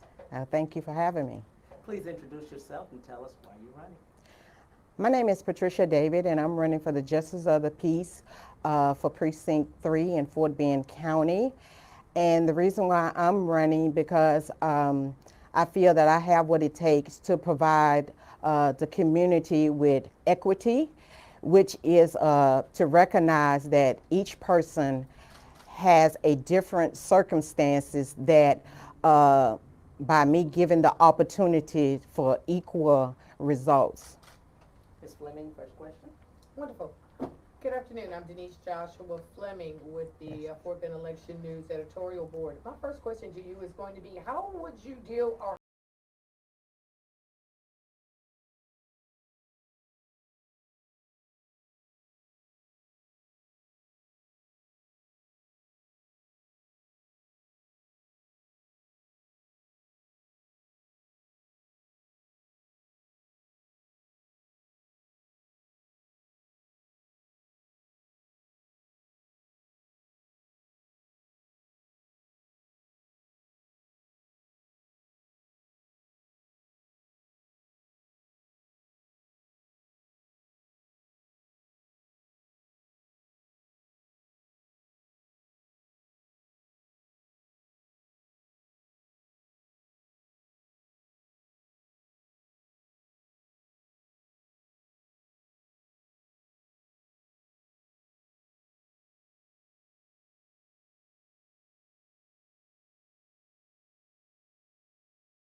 Afternoon and welcome to Fort Bend Voter News. I'm Cameron Hill. I'm with and part of the Fort Bend Election News Editorial Board. Thank you so much for being here. Please introduce yourself and tell us why you're running. My name is Patricia David and I'm running for the Justice of the Peace Judge in Precinct 3 in Fort Bend County. And the reason I'm running is because I feel that I'm able to provide equity that recognize each person individual circumstances and need and provide the necessary opportunity for equal results. That sounds great. The first question will be from Mrs. Denise Fleming. Okay. Good afternoon. I'm on the editorial board of the Fort Bend Election News. My name is Denise Joshua Fleming. My first question is going to be, what are the biggest changes you think we need to make in our justice system? The biggest changes I would think is starting with, say, in Fort Bend, like traffic is one, like traffic violations, and to ensure that as a community that everybody understands, and because most people doesn't understand the rules and the laws when it comes to traffic, and unfortunately racing on the highways and the freeways is a big problem that needs to be rendered and have some kind of repercussion for the behavior of that racer. Yes, I'm Brett Levine, and I written for the Fort Bend Star in this building in the early 90s, going through watching campaigns and policy here in Fort Bend County, and would like to ask you, what have you found most challenging in this campaign so far this cycle for you? The most challenging for me is just my own self, like dealing with my own thoughts and myself as a candidate.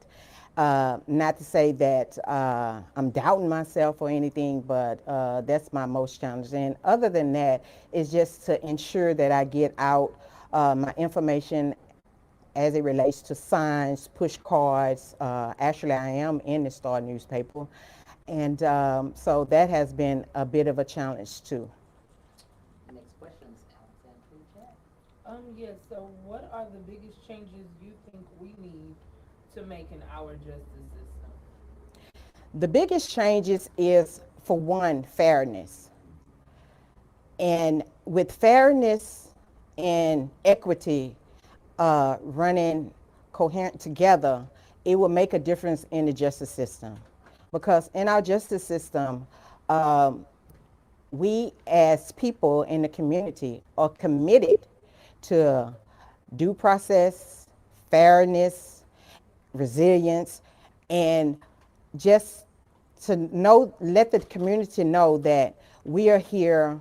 We're not trying to railroad anyone. We here to, if you don't understand, we here to educate you, provide certain programs, whatever the case may be in that certain person's circumstance. That sounds great. In closing, what would you like to leave with your voters? Well, I would like to say, being a Justice of the Peace judge for Precinct 3, I bring and I will enforce what I have laid out here today. And I think my progressive, bold work ethics for the community will be very important in moving the community and my voters forward. Sounds good. Thank you. All right, thank you.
afternoon. Welcome to the Fort Bend Election News Meet the Candidate interviews. My name is Denise Joshua Fleming, and I'm on the editorial board. Introduce yourself and tell us why you're running. Thank you for having me. I'm Nita Sane, Democratic candidate for Fort Bend County Commissioner. And I have lived in Fort Bend County for 24 years, immersed myself in the community, served in many organizations, in leadership roles. I was elected Houston Community College trustee for 12 years for Fort Bend, brought transformative programs, state-of-the-art campuses, services, and delivered what the people of Fort Bend County needed, delivered my promises to this region, started many initiatives and programs for youth, women, seniors. And also along that journey, I gained an extensive experience of leading one of the largest public entities in the nation with over $350 million budget every year, 20 public facilities, including building, maintenance, public safety, recreation, workforce, amenities. So with all that accomplishment, hard work, and experience, I'm running for Commissioner, Precinct 4, Fort Bend County. I need your support. I need your vote. Wonderful. First question, what's Sure. your vision for future economic development and growth in Fort Bend County? Fort Bend County has been growing phenomenally when it comes to the population growth, and with that comes the need to have the leading industries coming here in Fort Bend, whether it is global technology industries or advanced manufacturing, which I have done as part of my trusteeship, where we have advanced manufacturing training facility here. We do need to have small business growth. We do need to have career training, job growth provided, and making sure that every resident, every neighborhood has have opportunity to grow in their personal and professional life. And that is all we need to be offering from Fort Bend County, and their tax dollars should be providing those opportunities for them to have the best economic opportunities right here in their neighborhoods. Good afternoon. Thank you for joining us today. I wanted to ask what maybe you found to be the most challenging in this campaign compared to your previous 2 or so campaigns, and what have you found to be most rewarding? One of the challenge I see that as a woman, it's always an uphill battle in the political journey. Commissioner's Court has not had a woman commissioner since the county was formed in 1837.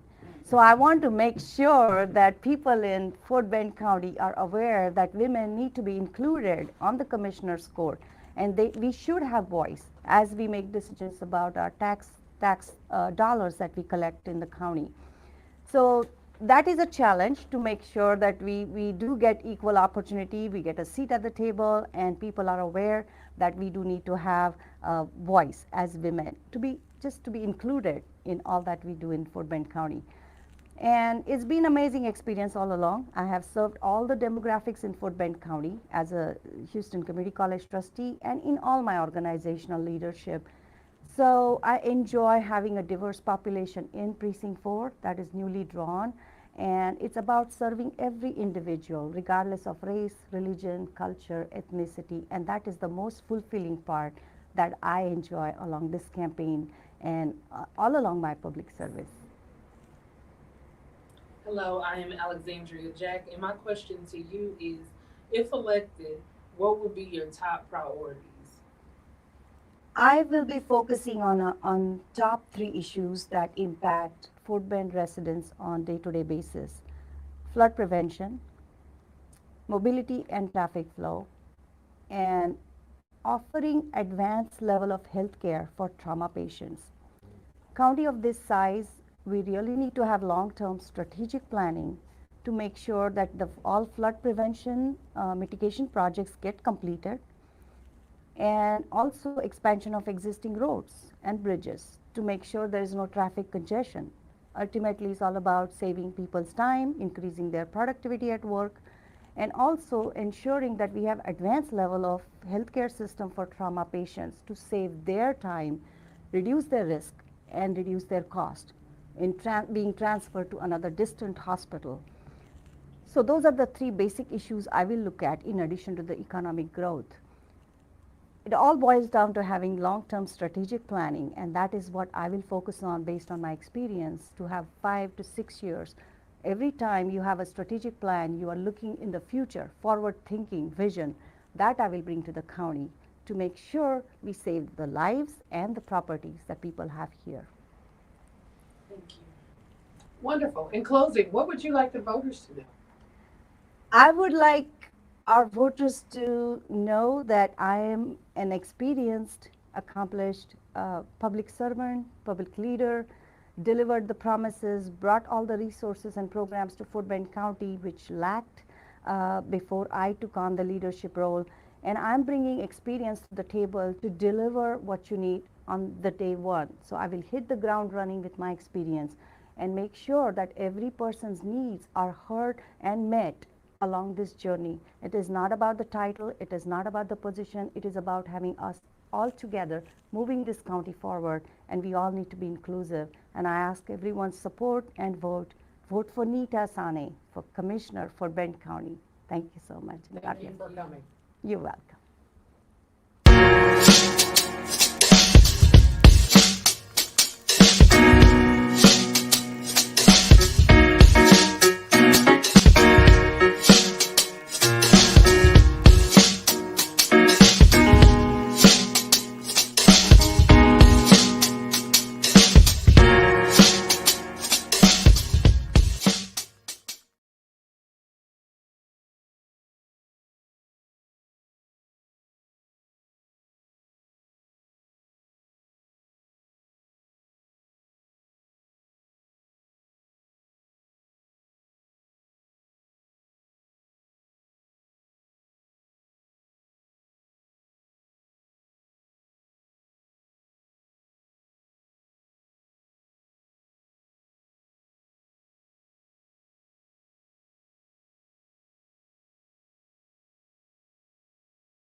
Good afternoon and welcome to Fort Bend Voter News. I'm Cameron Hill and I'm with and part of the Fort Bend Election News Editorial Board. Thank you so much for joining us.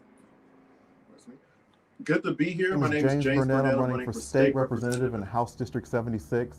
I'm running to represent the place that I've called home since I was 4 years old. I'm running to expand Medicaid and close the coverage gap because too many people are caught in a gap where they don't make enough money for private insurance. They make just enough money to be broke, but not broke enough for their state to help them. And I want to fix that.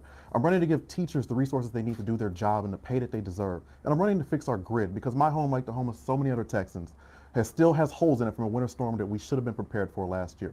So I'm excited to take your questions and Cam, take it away? Absolutely. Thank you so much. If you're elected, what are some of your top priorities? Well, my top priorities, like I said earlier, is expanding Medicaid to close that coverage gap. Texas is has one of the highest uninsured rates in the nation. Session after session after session, Texas Republicans have left millions of dollars on the table by not expanding Medicaid. So I want to go to Austin to make that, to have that fight to expand Medicaid to help those Texans. Again, when it comes to education, is giving teachers the resources they need to do their jobs, to get Austin politicians off their back so they can teach without Austin politicians telling them what they can and what they can't say in a classroom, and to give them the pay that they deserve, because our Texas teachers are underpaid. And then fixing our grid. Like I said, we shouldn't have to sleep with one eye open when it gets cold in Texas. So I want to make sure that when it gets cold in Texas, that we know the lights are going to stay on. That's good. Next question, Mrs. Denise. Hi, my name is Denise Joshua Fleming. Thank you, Cam. Denise Joshua Fleming with the Fort Bend Election News Editorial Board. And my question is, do you think the minimum wage should be increased? What about the tipping minimum? And what rate do you think that should be? I do think the minimum wage should be increased to a minimum of $15 an hour, probably more. Somebody who used to work for $15 an hour is extremely hard to get by on that wage. I think the minimum tipping wage, I tried to, at a minimum, tip at 20%. I will try and encourage that in the legislature as well. Wonderful. Can you tell me, having watched this process as close as you and I know you have for so many years of your life, what have you found in this race so far to be most challenging, and what have you found to be most rewarding?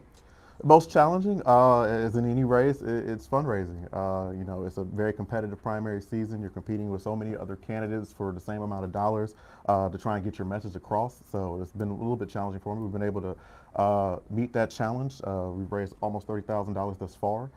The most rewarding thing for me is talking to voters. I was joking with someone the other day. It's funny to me when I hit a door, I do the pitch, I hand them my card, they look down at the card and they look back up at me surprised because it's like, oh, it's actually you. And I'm like, yes, you got the candidate at your door. It's not a volunteer. You got me. I'm here talking to you. So that's what's rewarding to me, is actually getting out there and meeting people. Let's look into the camera and let's talk to the voters and tell them why you. So like I said, I'm running to represent the place that I've called home since I was 4. For my entire life, we have had state representatives who did not care about us. They did not show up to a community meeting. They never knocked on your door. They never did anything to be an active and productive member of the community they were elected to represent. And because of that, our issues have been forgotten, our communities have been forgotten, and we have not been getting the representation that we deserve. I'm running to be that representative. I'm ready to fight for you in Austin, and I hope I can count on your support. Sounds good. Thank you so much. Thank you so much.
afternoon and welcome to the Fort Bend Voter News. My name is Cameron Hill. I'm with and part of the Fort Bend Election News Editorial Board.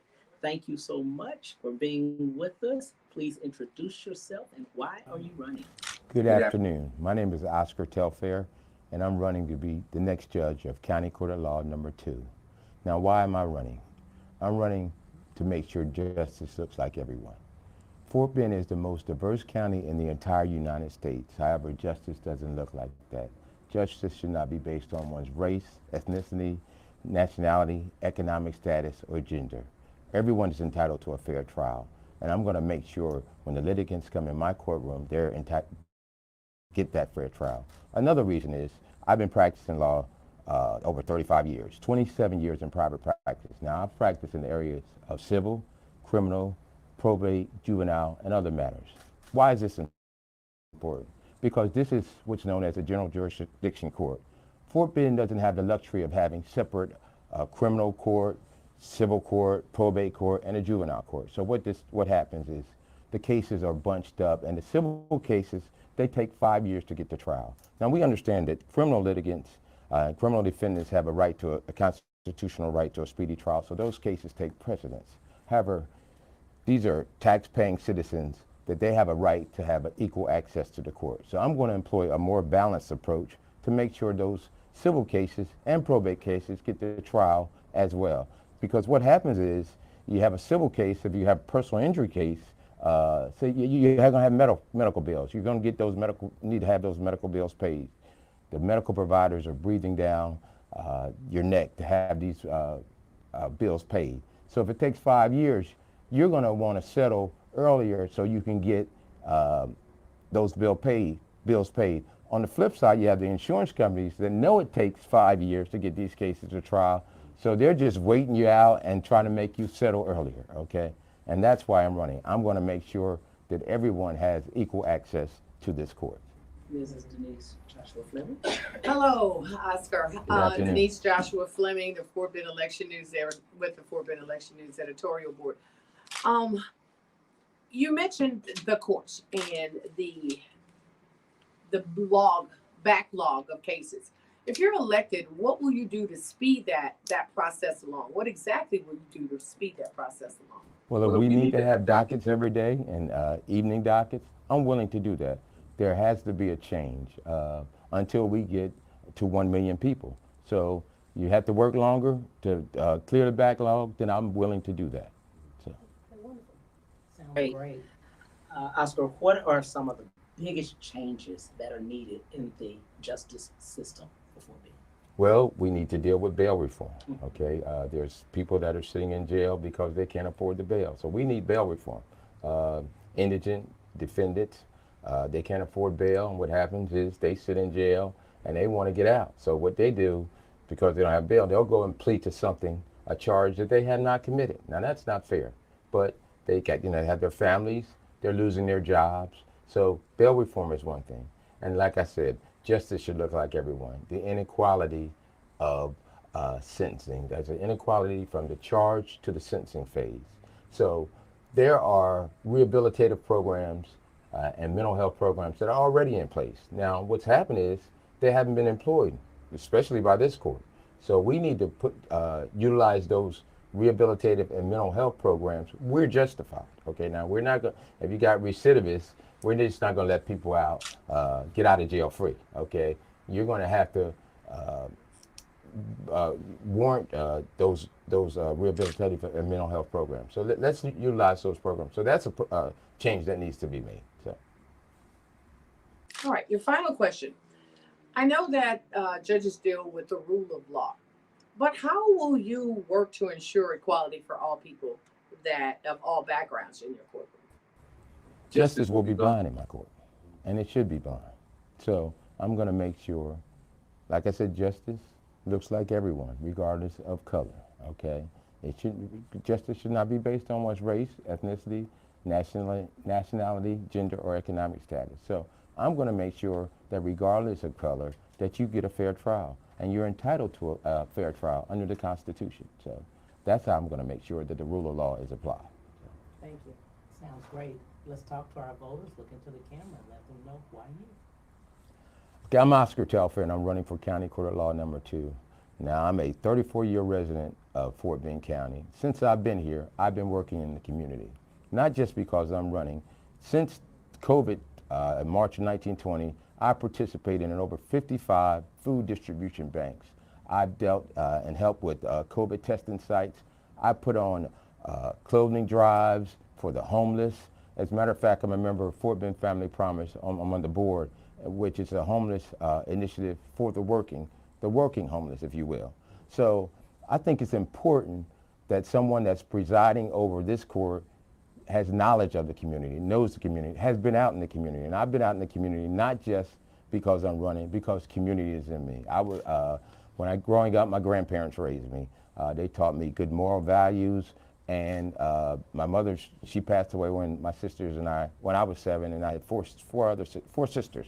So she taught us a sense of community, always giving back. People came to our house, even though we had little, she gave to them. So it's in me. So I have a sense of community, and I'm going to do that.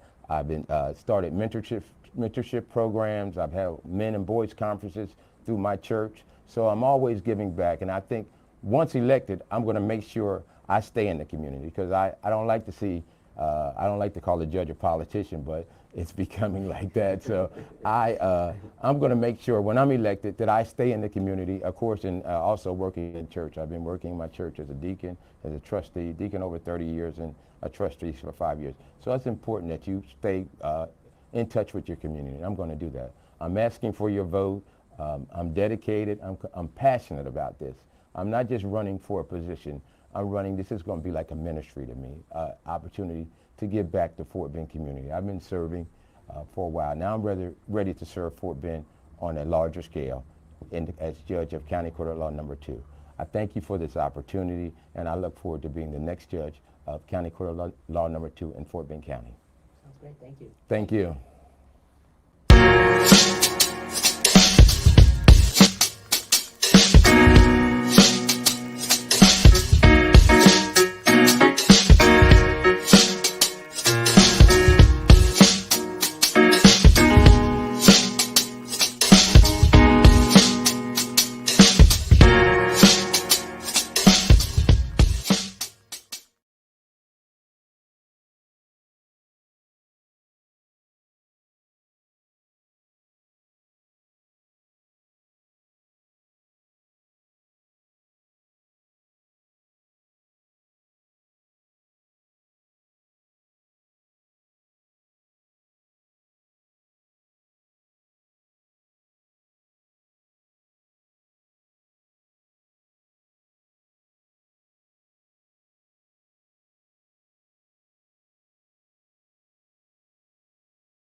afternoon and welcome to the Fort Bend Voter News. My name is Cameron Hill and I'm with and part of Fort Bend Election News Editorial Board. Thank you so much for being here.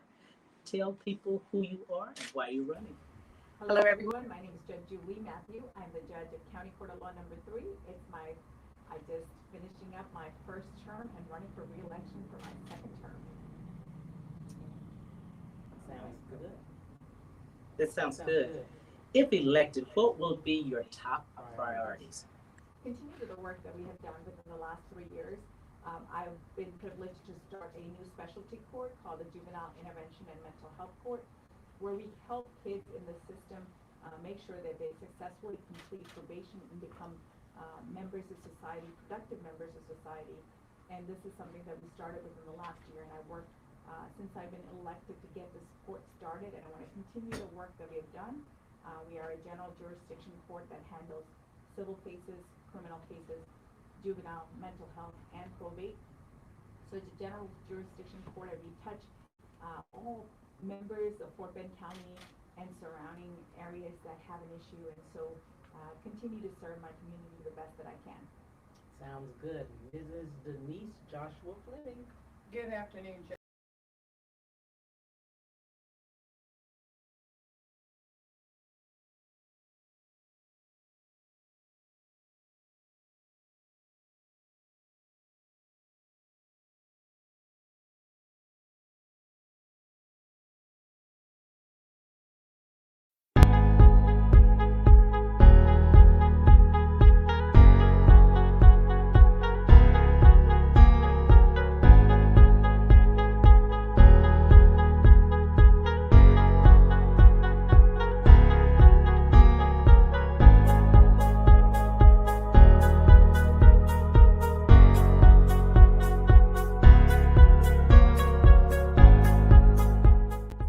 Good afternoon and welcome to the Fort Bend Voter News. My name is Cameron Hill and I'm with and part of the Fort Bend Election News Editorial Board. Thank you so much for being here.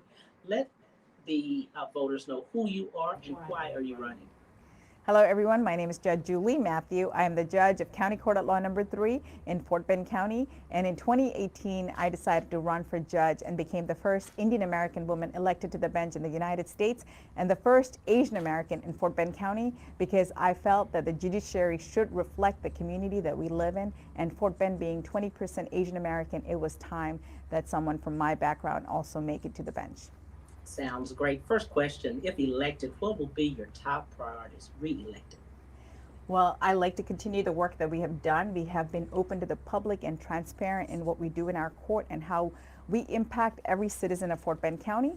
I also had the privilege of starting the first juvenile intervention and mental health court for juveniles in the system who have mental health issues become productive members of society and transform their lives. We work through them through every part, giving them counseling, whether it be giving them accountability to the parents and to the child, and making sure that they successfully complete probation. Good, Mrs. Denise Joshua Fleming. Good afternoon, Judge Matthew. What are some of the biggest challenges facing the Fort Bend County courts right now? Because of COVID, we definitely have backlog, and we're trying to work through and make sure that we successfully make sure that we hear our cases and properly handle them as quickly as possible so that people aren't waiting for their day in court. Sounds good. What are the biggest changes you think we need to see in our justice system today overall? Being fair and equal is something that we have strived to do in the criminal justice system, and I think current judiciary on Fort Bend County is very reflective of that and have made sure that every single person that come in front of us is treated fairly and justly. Great. And looking at and talking to your voters at this time, tell them why vote for you. I have done what I have promised in my campaign promises in 2018. I have kept my promises. I have moved my cases. I have been available whenever people have needed me, and I have been active in the community and have served each and every one to the best of my ability. And so I hope to have your vote again in 2022 as I seek re-election. Great, thank you. Thank you.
Good afternoon and welcome to Fort Bend Voter News. My name is Cameron Hill and I'm with and part of the Fort Bend Election News Editorial Board. Thank you so much for being here. Please introduce yourself and tell people why you're running. Good afternoon. I'm Judge Mike Engelhardt of the 151st Civil District Court in Harris County.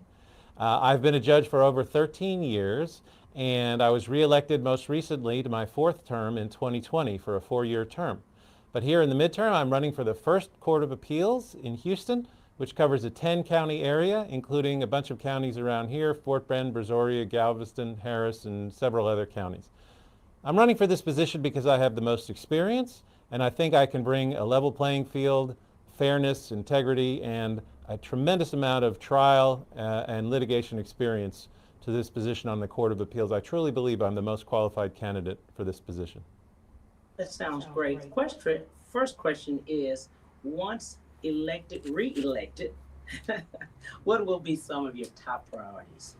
Well, I think there's a couple. If I'm elected to this position, so I'll have been a trial court judge for 14 years at that point, and so this is a different position. This is the Court of Appeals. This is the court that reviews what the trial courts like mine have done, kind of grades their papers, if you will, and says whether they got it right or got it wrong. And so the things that I want to do on the Court of Appeals is I want to bring fairness and I want to bring efficiency. As a trial court judge for the last 14 years, I have had one of the lowest case inventories of any of the 24 civil district courts in Harris County, usually the lowest. That means that I work hard, I get my work done, I make rulings, and I don't make lawyers and litigants wait for justice. I am proactive and I get things done. I think that the Court of Appeals works too slowly. I think we should issue opinions more quickly and make rulings more quickly so people can have some finality. And what do I mean by that? When you go to the Court of Appeals, people think, well, what about the Texas Supreme Court? There's a higher level of appeal. Couldn't I just appeal there? And yes, potentially you could, but the Texas Supreme Court only takes a tiny, tiny fraction of cases from the Court of Appeals. So for 95% plus of cases that end up in the Court of Appeals, like the one that I'm running for, that's the end of the road. So people need to have finality. People need to know that they have consistent and fair and experienced justice. And I think I can bring that in an efficient manner and help make people's lives better, like I've been trying to do for the last 13 years. That sounds great. Mrs. Denise Joshua Fleming. Hi, Judge Engelhardt. You mentioned that you will be covering a 10-county area. That's right. And you mentioned one of the challenges is that the wheels move kind of slowly. What else do you see as a challenge handling 10 counties? Well, you have all sorts of different kinds of cases. I grew up in New Jersey, but I've been in Texas for 30 years. This town has been great to me. This area has been, I met my wife, I had my babies, my boys are now grown, they're native Texans, which blows my mind. And Houston in this area is the kind of place where if you work hard, it doesn't matter where you're from, what your background is, who your family is, I think you could be successful. But we have such a diverse background. And I had to learn as a Houston, Texas judge, for example, all about oil and gas law. That's not something that I did, but you can imagine in Houston, Texas, you got to learn something about oil and gas. Well, there's a zillion different kinds of things that make up our area, from rural and agricultural to oil and gas and minerals to real estate to criminal and family. And so I think the experience that I have as a trial court judge, being really, really conversant, really, really understanding of the rules of evidence and the rules of procedure and the rules of appellate procedure, because I did a lot of appeals as a private lawyer before I became a judge, will help make those, will flatten the learning curve and help me understand new issues more quickly. And again, getting back to what I said before, help issue opinions more quickly and more consistently and fairly. Ms. Alexandria Jack. Yes, Judge, what are the biggest changes you think that we need to see in our justice system today? I'm so glad you asked that because that's something that I've thought a lot about in my 13 years as a trial court judge and as a board certified attorney. One is I see a lot of people who come into court who don't have lawyers.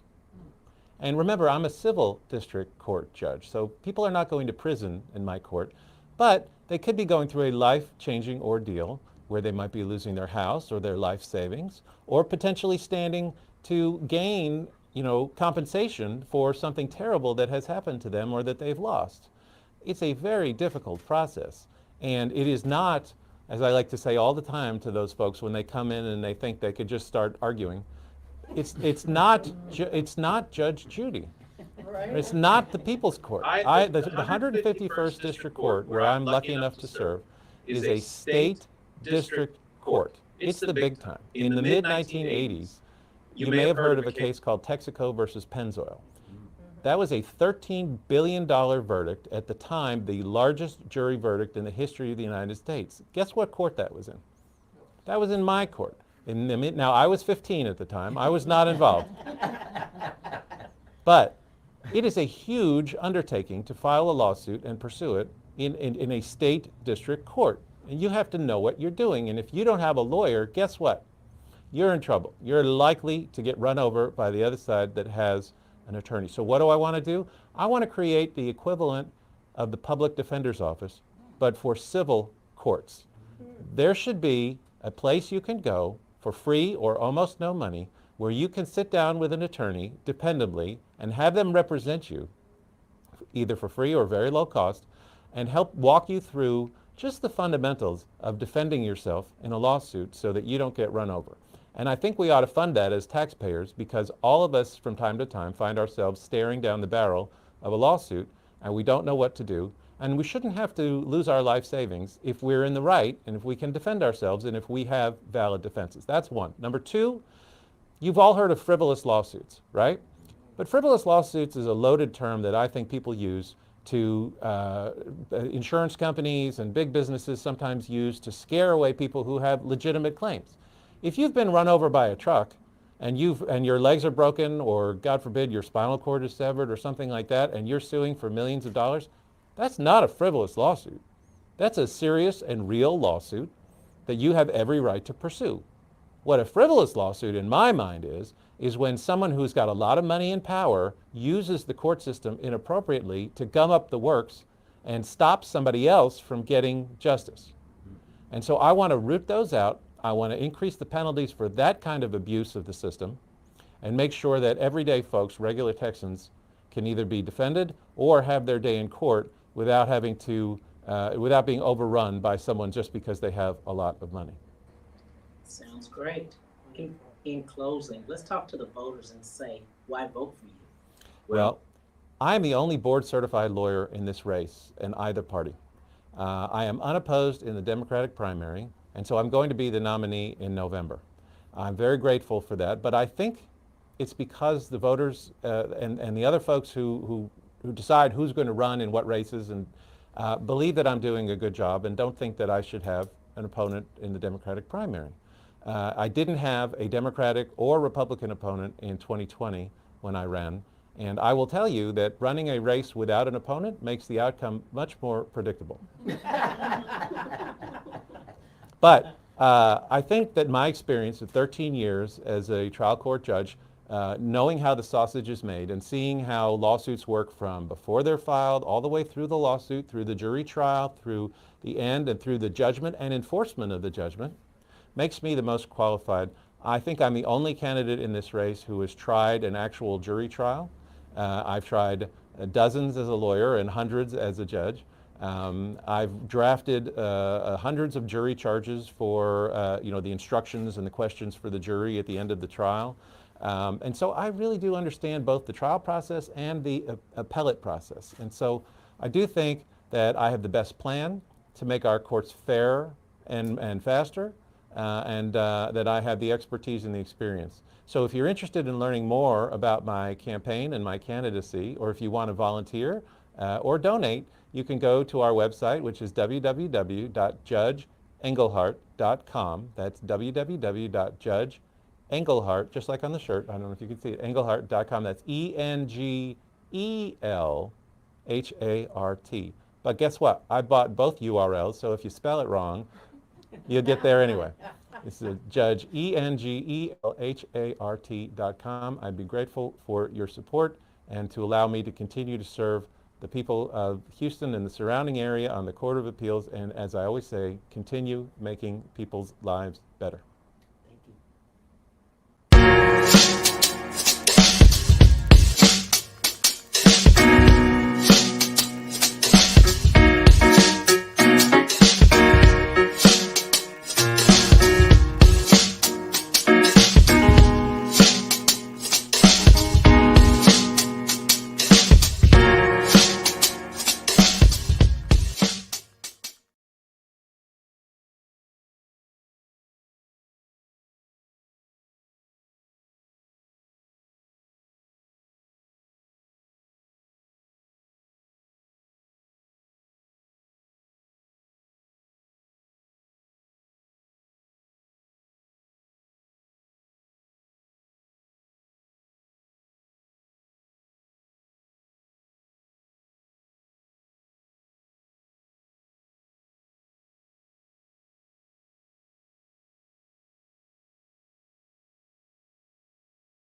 afternoon and welcome to the Fort Bend Voter News.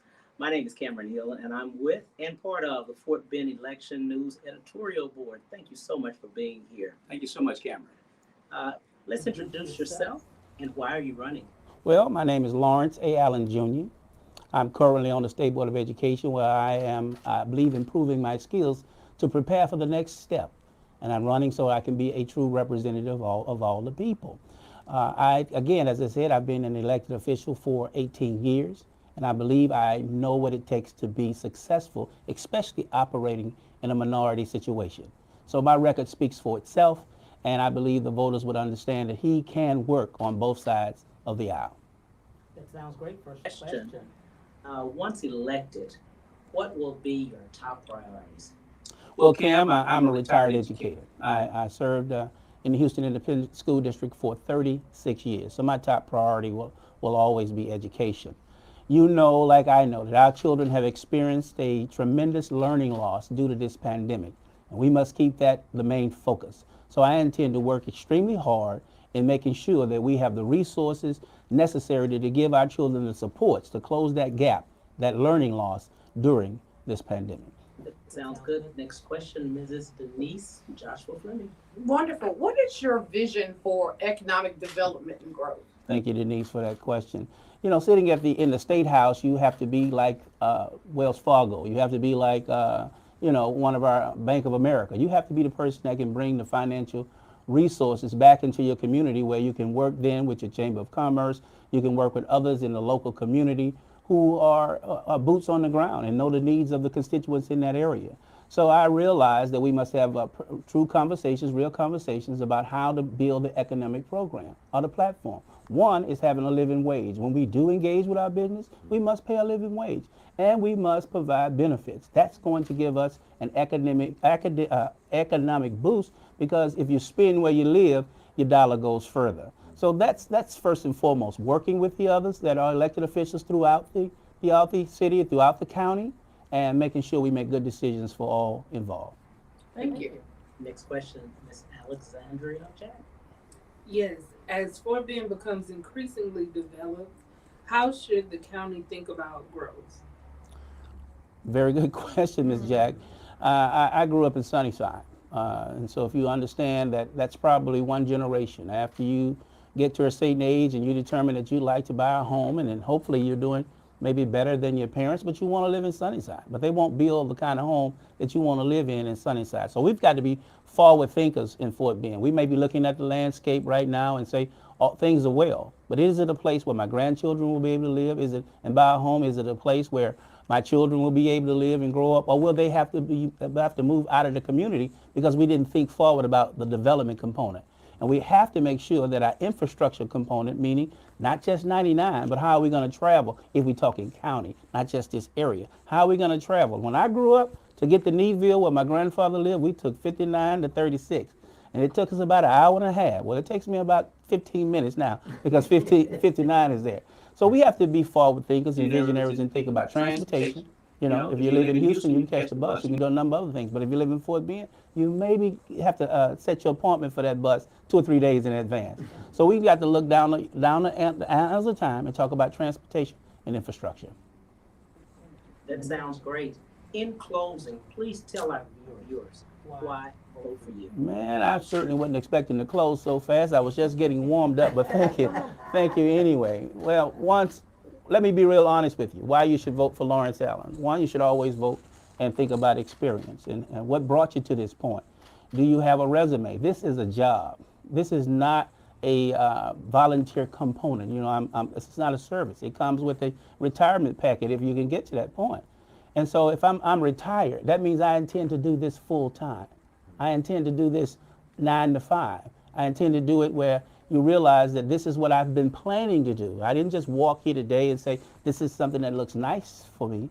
I waited until I retired because I had to make a little bit more money to take care of the 5 children that I have and things of that nature. So I'm prepared. And why should you vote for me? Read and look at my record and see if I represent the people.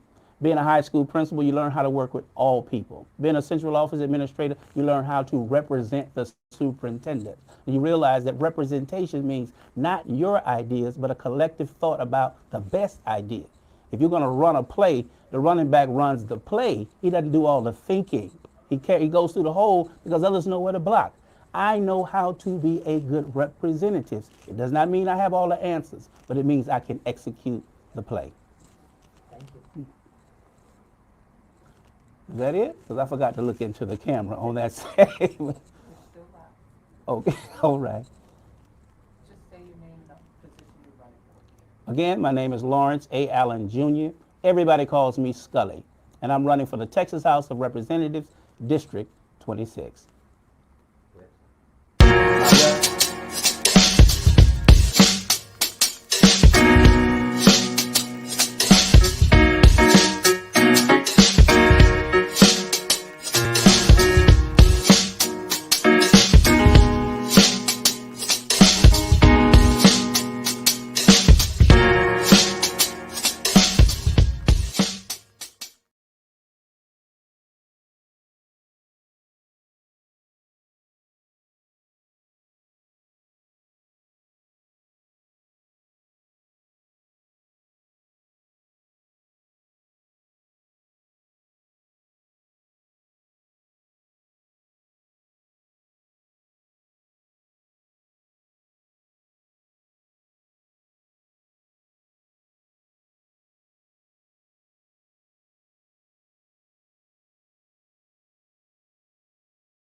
Good afternoon and welcome to the Fort Bend Voter News.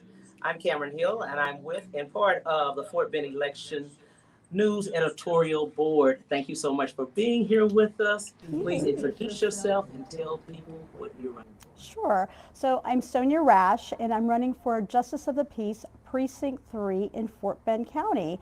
I'm a practicing lawyer with nearly 20 years of experience. I'm helping people and doing what's right for all of our communities.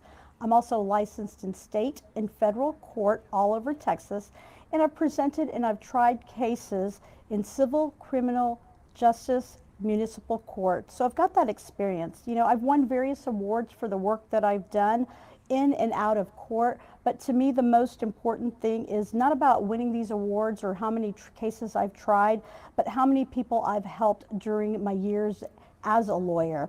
Not only that, but being fair and just and knowing the law, I think, is very important in what I do, and it's about people, and that's why I'm running for this position.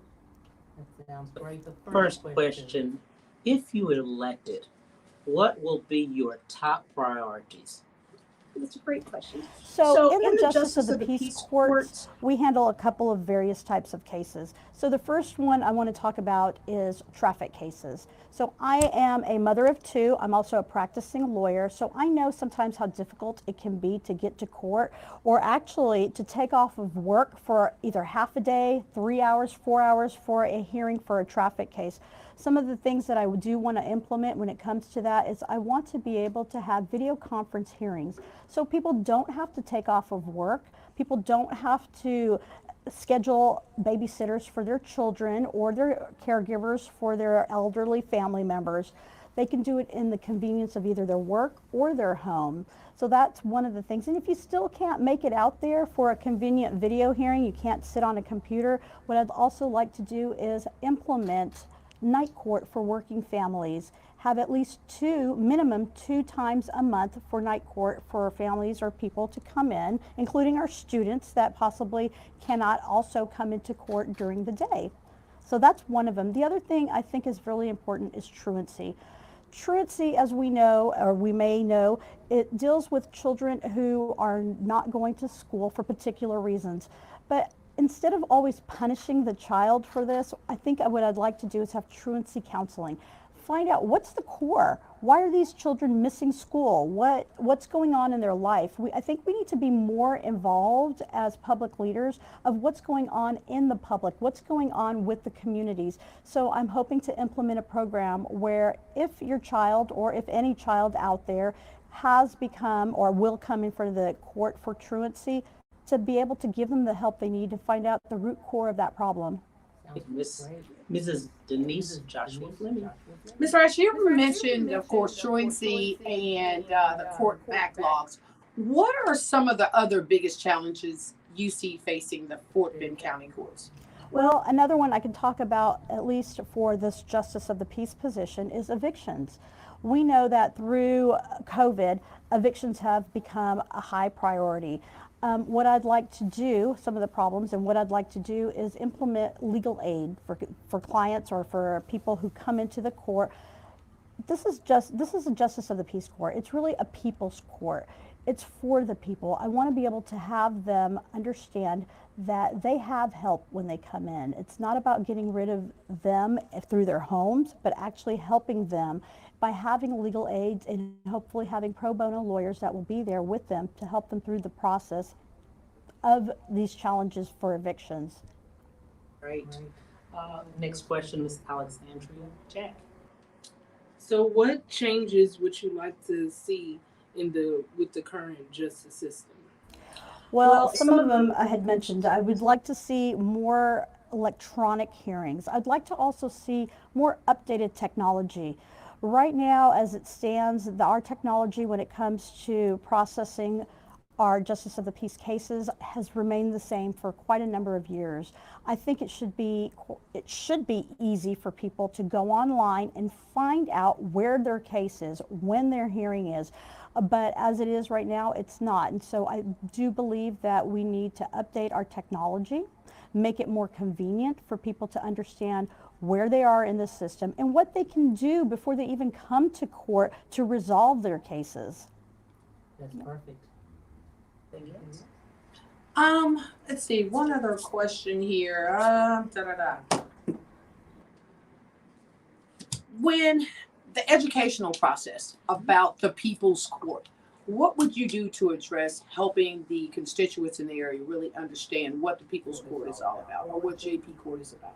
That's a nice question. So one of the things that I do want to implement is, and this really has to do with our high school and our college students, I want to create an internship program for them. I want them to know their basic level of what government is like, because Justice of the Peace is for the people, right? It is actually a system where they can learn the basics of what the government does, how it functions. So I think in order to educate people, we need to start with our children. We need to start with having them know and having that knowledge about what the court system does, and then moving them along. And I think by having them as internships, or having internships in the program, bless you, having internship in the program from high school to college will definitely improve that. But other things is also, we have a social platform. Why not create a social platform and on our websites to have what the Justice of the Peace Court does, and also if they have questions,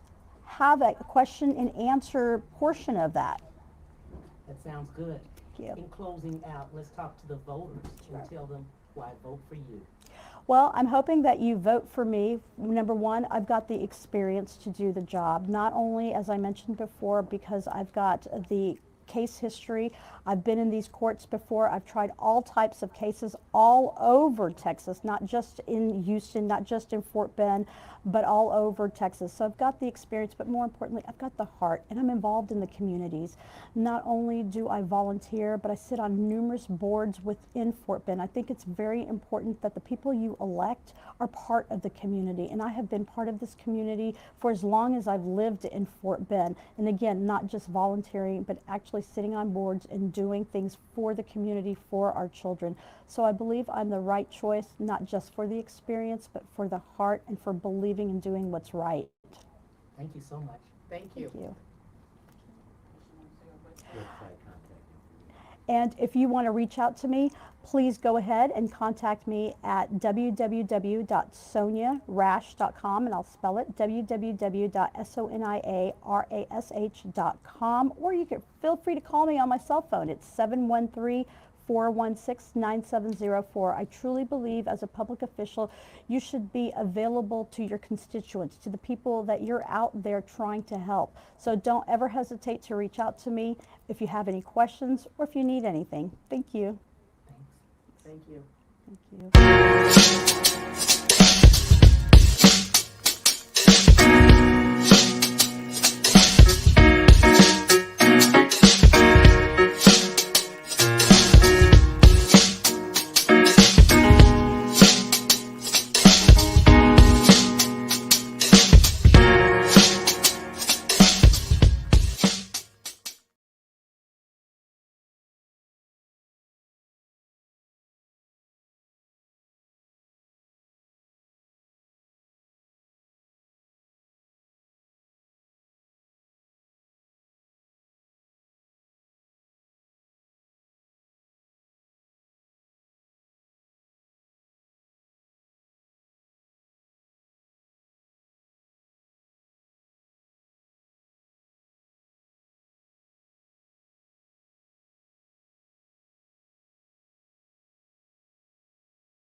Good afternoon and welcome to Fort Bend Voter News.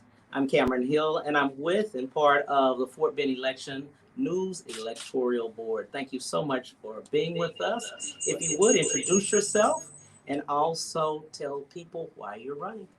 Well, good afternoon. I'm Dexter L. McCoy. I'm a candidate for Fort Bend County Commissioner for Precinct 4. I'm a product of this community, and this community raised me. It's on the same streets in Mission Bend that I first learned how to drive, and it's at the Fort Bend Church in this community that as a kid I met the love of my life, my wife Chelsea. And this community prepared me for the opportunities of a lifetime, like serving in the Obama administration, coming back and serving as the youngest district administrator in Fort Bend ISD, and most recently as Chief of Staff to our Fort Bend County Judge. I'm running to bring bold new energy to our county government, to make sure that our county invests in what makes Fort Bend great. That's investing in our people, that's investing in the infrastructure, and in the technology that will drive us forward. That's great. That's a question we'd like to ask. If you're elected, what will be your top priority? That's a great question. So once I take office, one of the things that I hope that we do first and foremost is take care of jobs. We need to make sure that we build an economy here in Fort Bend County that is independent of that of Harris in Houston. Harris County and Houston. We need to build an economy that is driven by what drives the people here, and that's investing in technology, making sure that we're attracting advanced technology and manufacturing industry so that people who work in those fields here in our community don't have to drive out to Houston and into the Woodlands. They can work and live and play right here in Fort Bend County. So I will make sure that we are building the infrastructure to make Fort Bend attractive to those industries, and also making sure that we are working with our educational institutions to make sure that we have a workforce prepared to take on those high-paying, high-growth jobs. Sounds great. Mrs. Denise Joshua Fleming. Good afternoon. Could you do me one favor? Could you say your name and the position you're running for again? Yep. Dexter L. McCoy for Fort Bend County Commissioner for Precinct 4. Wonderful. You talked a little bit about economic growth. What exactly is your vision for for future economic growth and development in Fort Bend County? Yeah, great question. So 50% of Fort Bend County is still undeveloped. And so that's a huge opportunity to be strategic in our growth. The average age of our population here in Fort Bend is about 36 years old, whereas members of Commissioner's Court, the average age is somewhere between 62 and 65 years old. What that means is, and why that's important, is because we need to have folks who are younger, who are part of the decision-making process, not just having a voice in advising, but actually helping to make decisions. Why? Because we're going to be the ones who are impacted by our economic decisions over the long term. And so I'm running to represent that voice. My vision of our economic development and growth here in Fort Bend County is a space where everyone has the ability to thrive, where they have access to work that maximizes their skill set, and where people, again, can stay here, spend their money here, so that it brings our sales tax revenue right here and keeps it here in Fort Bend County. And so I think that we need to work with developers to make sure that we are building the infrastructure for the jobs and for the companies that we need to attract here, so that they can be in proximity to where people live, and so that we're working with developers so not only are the jobs there, but also the homes that we're developing are attractive to people, and that all of that is within walking distance of where people would like to that they enjoy leisure. So fine dining, entertainment, all within the spaces where we live. Sounds great. Alexandria Jack. My question to you is, what are some of the biggest challenges facing Fort Bend County, and how would you address them? Well, I think we have a lot to do in addressing. So I've had the great pleasure of every day. I spend my mornings calling residents, and then I spend my afternoons going and knocking on doors and talking to them. What I hear a lot of people talk about now is public safety. That includes not just crime, which is a huge thing that people are concerned with. And so we need to make sure that we are appropriately funding our sheriff's office, giving Sheriff Fagan the access to the resources that he needs and the manpower to be able to be proactive in our crime prevention, so that we're doing community building and not just responding when there's an issue. But I also believe that we have a lot to do in making our roads safer. At the beginning, I talked about how it's on some of the same streets in Mission Bend that I learned how to drive. Well, it's a shame that some of those streets are still filled with potholes, that some of the sidewalks that I used to ride my bike on and try to skate on are dilapidated and broken. We have to do more to invest in making our streets safer. So I think those are two issues that are top of mind. But I'll also add flood mitigation as another one. We have to invest more in expanding the cubic footage of the amount of space that we can store water in. We have not added excess capacity in Fort Bend since Harvey, but we have added more concrete. So what that means is that we probably would be in a worse predicament today than we were back then. So we have to work with the Army Corps of Engineers to make sure that we're getting our projects approved and work with federal agencies to make sure we're getting them funded. Sounds great. I do have another question. How do you feel about the transportation options currently available in Fort Bend County? Much to be hoped for. I think that we have to work to make sure that we are building a more robust public transportation infrastructure. So working with Fort Bend Transit to make sure that they have the resources to be able to be a first option for people, as opposed to the option just for people who are socioeconomically disadvantaged. Look, I lived on the East Coast when I worked in DC and went to school in Boston. I didn't have a car. I relied on public transportation. Most folks in that area did, and having a car was a luxury that most people weren't worried about having. And so I believe that we have to work with Fort Bend Transit, and we have to work with Metro to make sure that we have coverage here, and that it's more than just a park and ride, but folks can have walkable access to get to a bus or light rail to be able to take them to where they need to go. And I'll share this as well. I have a vision for a community where we're building tourist attractions around our public transportation so that people can go do things like shop and dine and not have to worry about finding parking. And people have that access right here in Fort Bend. Thank you. Thank you so much. If you would look into the camera and tell the voters why you. So at the end of the day, in this community that raised me, that invested so much in making me the man that I am today, I believe we've dealt with reluctant leadership that hasn't shown up on our behalf. I want to bring bold new energy to help fuel Fort Bend's future and move us forward. And I believe I'm that candidate because not only have I exhibited through my experiences that I am that candidate, but also to my wife and I, we're invested here in Fort Bend over the long term. I'm proud of the things that I was able to do when I served as the chief of staff to our county judge, like bringing internet access to parts of our community that never had it, making historic investments in nonprofit organizations. I'm also proud to have successfully fought for the recognition of Juneteenth as a paid county holiday right here in Fort Bend County. This is important. This is an important election, and it's the question of whether or not we're satisfied with what we have. And so if you, like me, believe that we deserve more, that we deserve better, I'm asking you to vote Dexter McCoy for Fort Bend County Commissioner for Precinct 4. To learn more about me and why I'm running, and also, too, to find out how you can become part of our movement, go to dextermccoy.com. Again, that's Dexter McCoy for Fort Bend County Commissioner for Precinct 4. Thanks so much. Thank you. Thank you.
Good afternoon and welcome to the Fort Bend Voter News.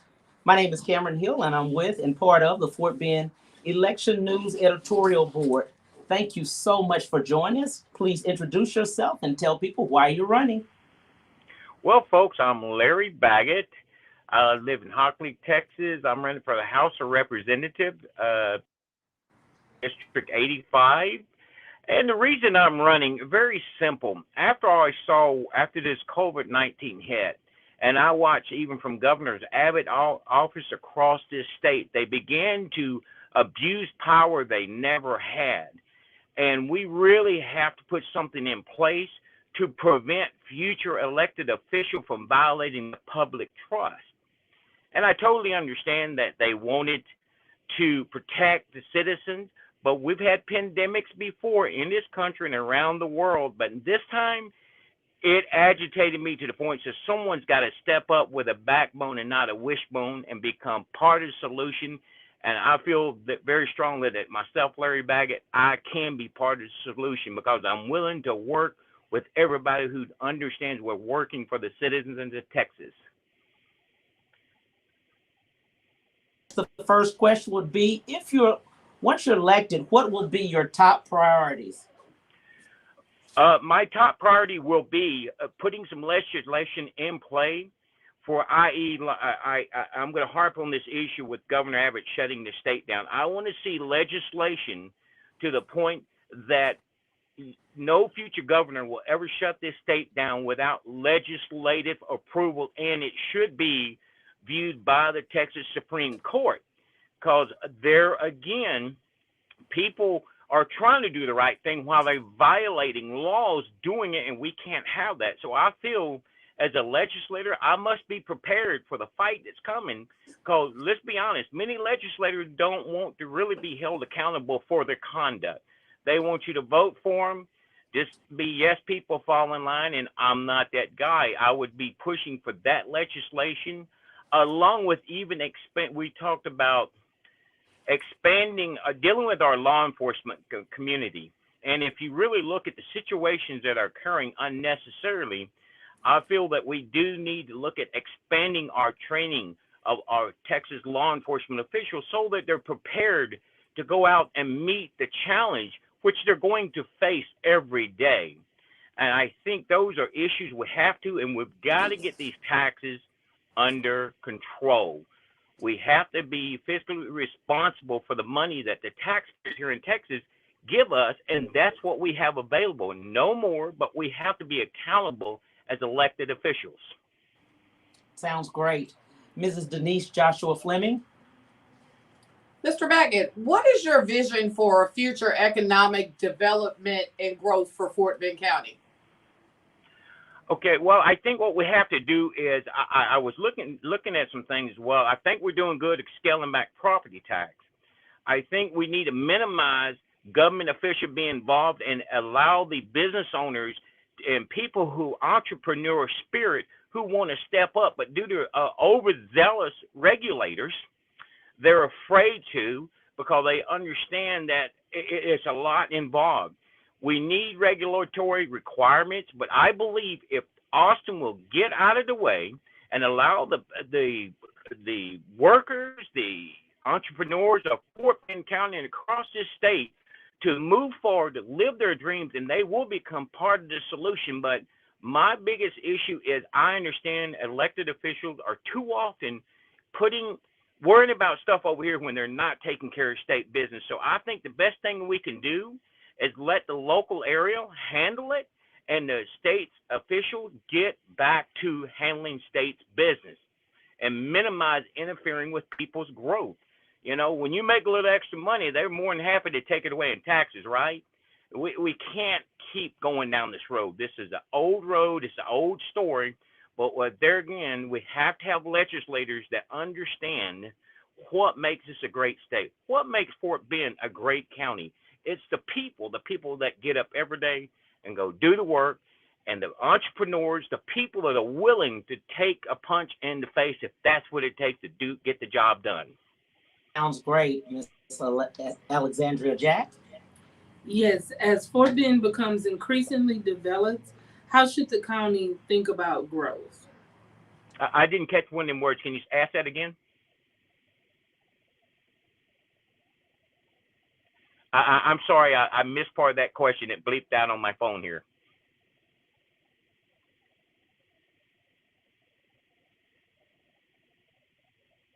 I think we, can you guys still hear me?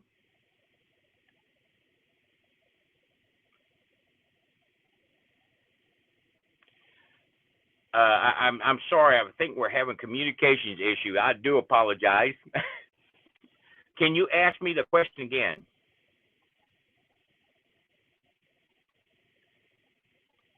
Can you hear now? Oh, there you guys are. Can you ask me the question again? I apologize. No problem. As Fort Bend becomes increasingly developed, how should the county think about growth? Well, there again, I think the county need to minimize interference.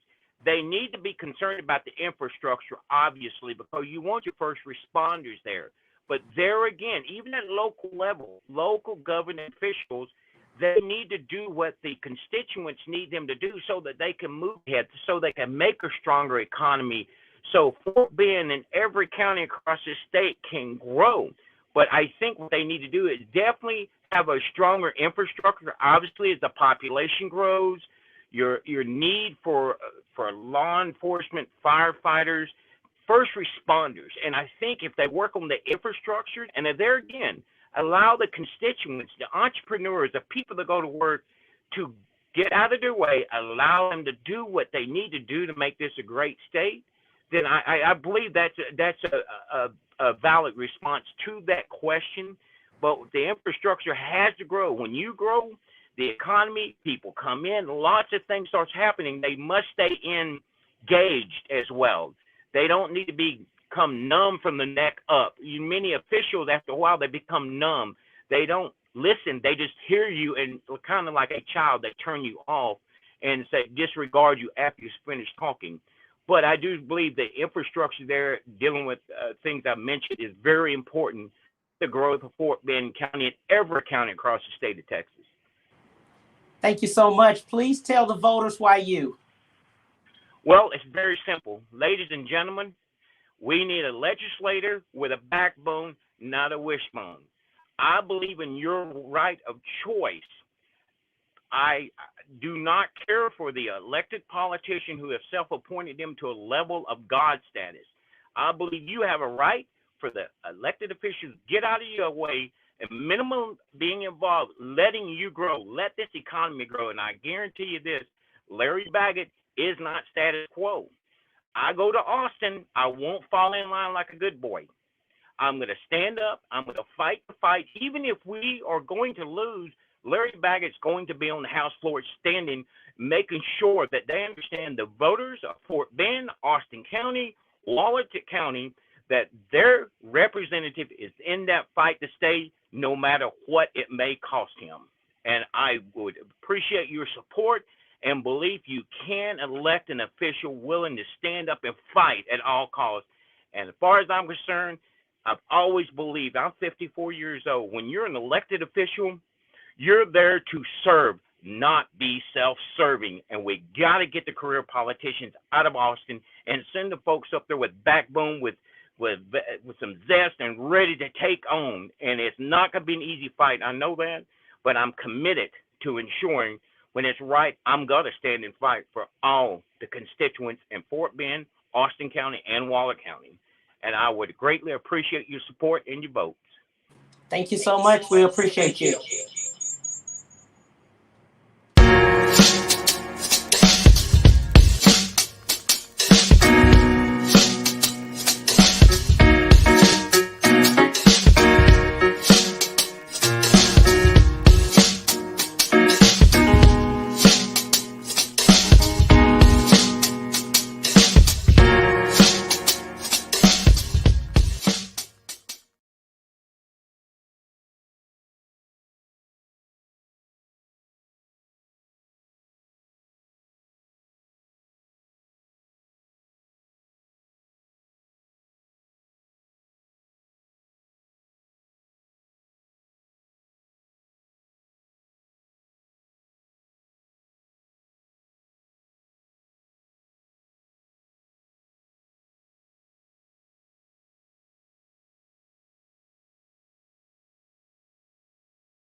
the Fort Bend Voter News.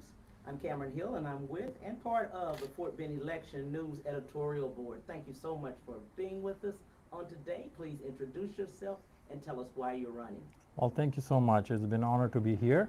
I am Dr. Suleiman Lalani. I'm running to be your next representative for Texas House District 76. Suleiman Lalani, the right prescription for Texas. I am running because our current state leadership has failed us. I'm running to be with Representative Ron and Jean Wu and the likes so we can work on real issues so no Texan has to go through again with the freeze and dark days. I'm running to make sure that we have Medicaid expansion so no Texan has to end up in the emergency room because they can't afford medications or can't access health care. We need to be more proactive, folks. I'm a physician. In my 25 years, I've seen the human face of our healthcare system failure. What I mean by that, how many of you know somebody who's rationing their medication, a 30-day supply pushing to 40-day supply? How many of you know somebody who's running 2 jobs but can't afford the health care? And some of them will end up in the emergency room. So with that $20 medication that we cannot give them, we will spend $200,000 in the emergency room. We need to be more proactive. By doing that, we will make a strong Texas. It is a win-win for everybody. We will save money, but also will save the misery of complication of chronic illnesses and the quality of life of the people. I am running to make sure I bring the healthcare policies and infection control up in front. We need men of science. So make sure no parent is scared to send their children to school. We need to provide a safe environment and a good teaching environment for everybody. We need to make sure we have an equitable distribution of funds. So when the state brings the grant, it helps with the county, and then we can distribute among the communities, not only for the businesses that are struggling, but also to the families who are going through hardship. Again, I'm Dr. Suleiman Lalani, running for House District 76, looking for your help and support. First question, if elected, what will be your top priorities that you will focus on? So my 2 top priorities are healthcare and education. As I said, I'm a physician, I'm a geriatrician, I see seniors. At times I've seen them struggling buying medications or groceries with their Social Security check. We need to make sure that we make healthcare affordable for people. So I'm going to work on my Medicaid expansion, make sure the prescription medications are affordable. My second priority is education. I have 3 boys, 2 of them are in college. You know, Texas is number 44 when it comes to public education funding, and that is pathetic. We need to make sure we increase funding to school. We need to make sure we give proper pay to our teachers so we can retain quality teachers. We need to make sure we work on our curriculum. Right now we are focusing on testing. And if we want to focus, I'm a physician, I'll say like a physician, make a diagnostic. Run the test in the beginning of the year. See what the child is lacking. Groom the child throughout the year. So it's not a penalizing for the student or the teachers or the school district. We need to make sure we work on the curriculum. We focus on education, science, math, but we also teach them our history and our civics, and so groom them with the proper education. So we're not giving them paper degrees, but we're creating a creative mind who can lead us for tomorrow. Sounds great. Mrs. Denise Joshua Fleming. Good afternoon. What is your vision for the economic development and growth of Fort Bend County? Well, Fort Bend County is growing and growing big. And you know, we all, like my family, a lot of families have come here because of our good old-fashioned community relationship. So when we are growing, we need to make sure that our growth is planned communities that come. We need to make sure we focus on green spaces and environment. We should not be played on the corporate mafia that they want to bring a concrete jungle, but we need to focus on our own people in Fort Bend. Thank you. That sounds great. Miss Alexandria Jack. So I did hear you mention the winter storms of last year. My question is, what could Fort Bend County have done better during February's extreme winter storms, and what would you do to make a change in that area? You know, it is sad, but I would say the blame is at the state. The county did what they can do. They were also out of power too. So we need to make sure that we create a good relationship. We have the right people in right places, and then we can keep on doing things. Our county has done a remarkable job doing with all these hardship, hurdles, and challenges. In spite of all that, they did work very hard. We need to work on our state level. That sounds great. If you would, please look into the camera. Talk to the voters. Why vote for you? Well, voters, I'm Dr. Suleiman Lalani. I'm a physician in the area for over 25 years. I believe I'm the most credible and experienced candidate because of my relationship in the community providing health care. But I also sit on leadership positions for various nonprofits and community organizations. I believe in building bridges among the community. And I've been active in the Democratic Party, and this district is by demographic, is a Democratic district. Also, this is a minority opportunity district. So I want to appeal to all our voters, but also for our community. This is an Asian Democratic district. Come out and vote. Every vote matters. Your voice counts. You are important. You need a seat on the table where the legislation has been made. And how can they contact you? They can contact me for drlalanifortexas.com. I am on Facebook, Twitter, any of social media. Very simple, drlalanifortexas.com. And ask us, go on our website for our issues. There are other things that are detailed out there. So for our issues, to contact us, to volunteer with us, we would love to have you. We are very diverse in our volunteers, so please join our campaign. We cannot do it alone. We are all in it together, and that's our motto is together we win.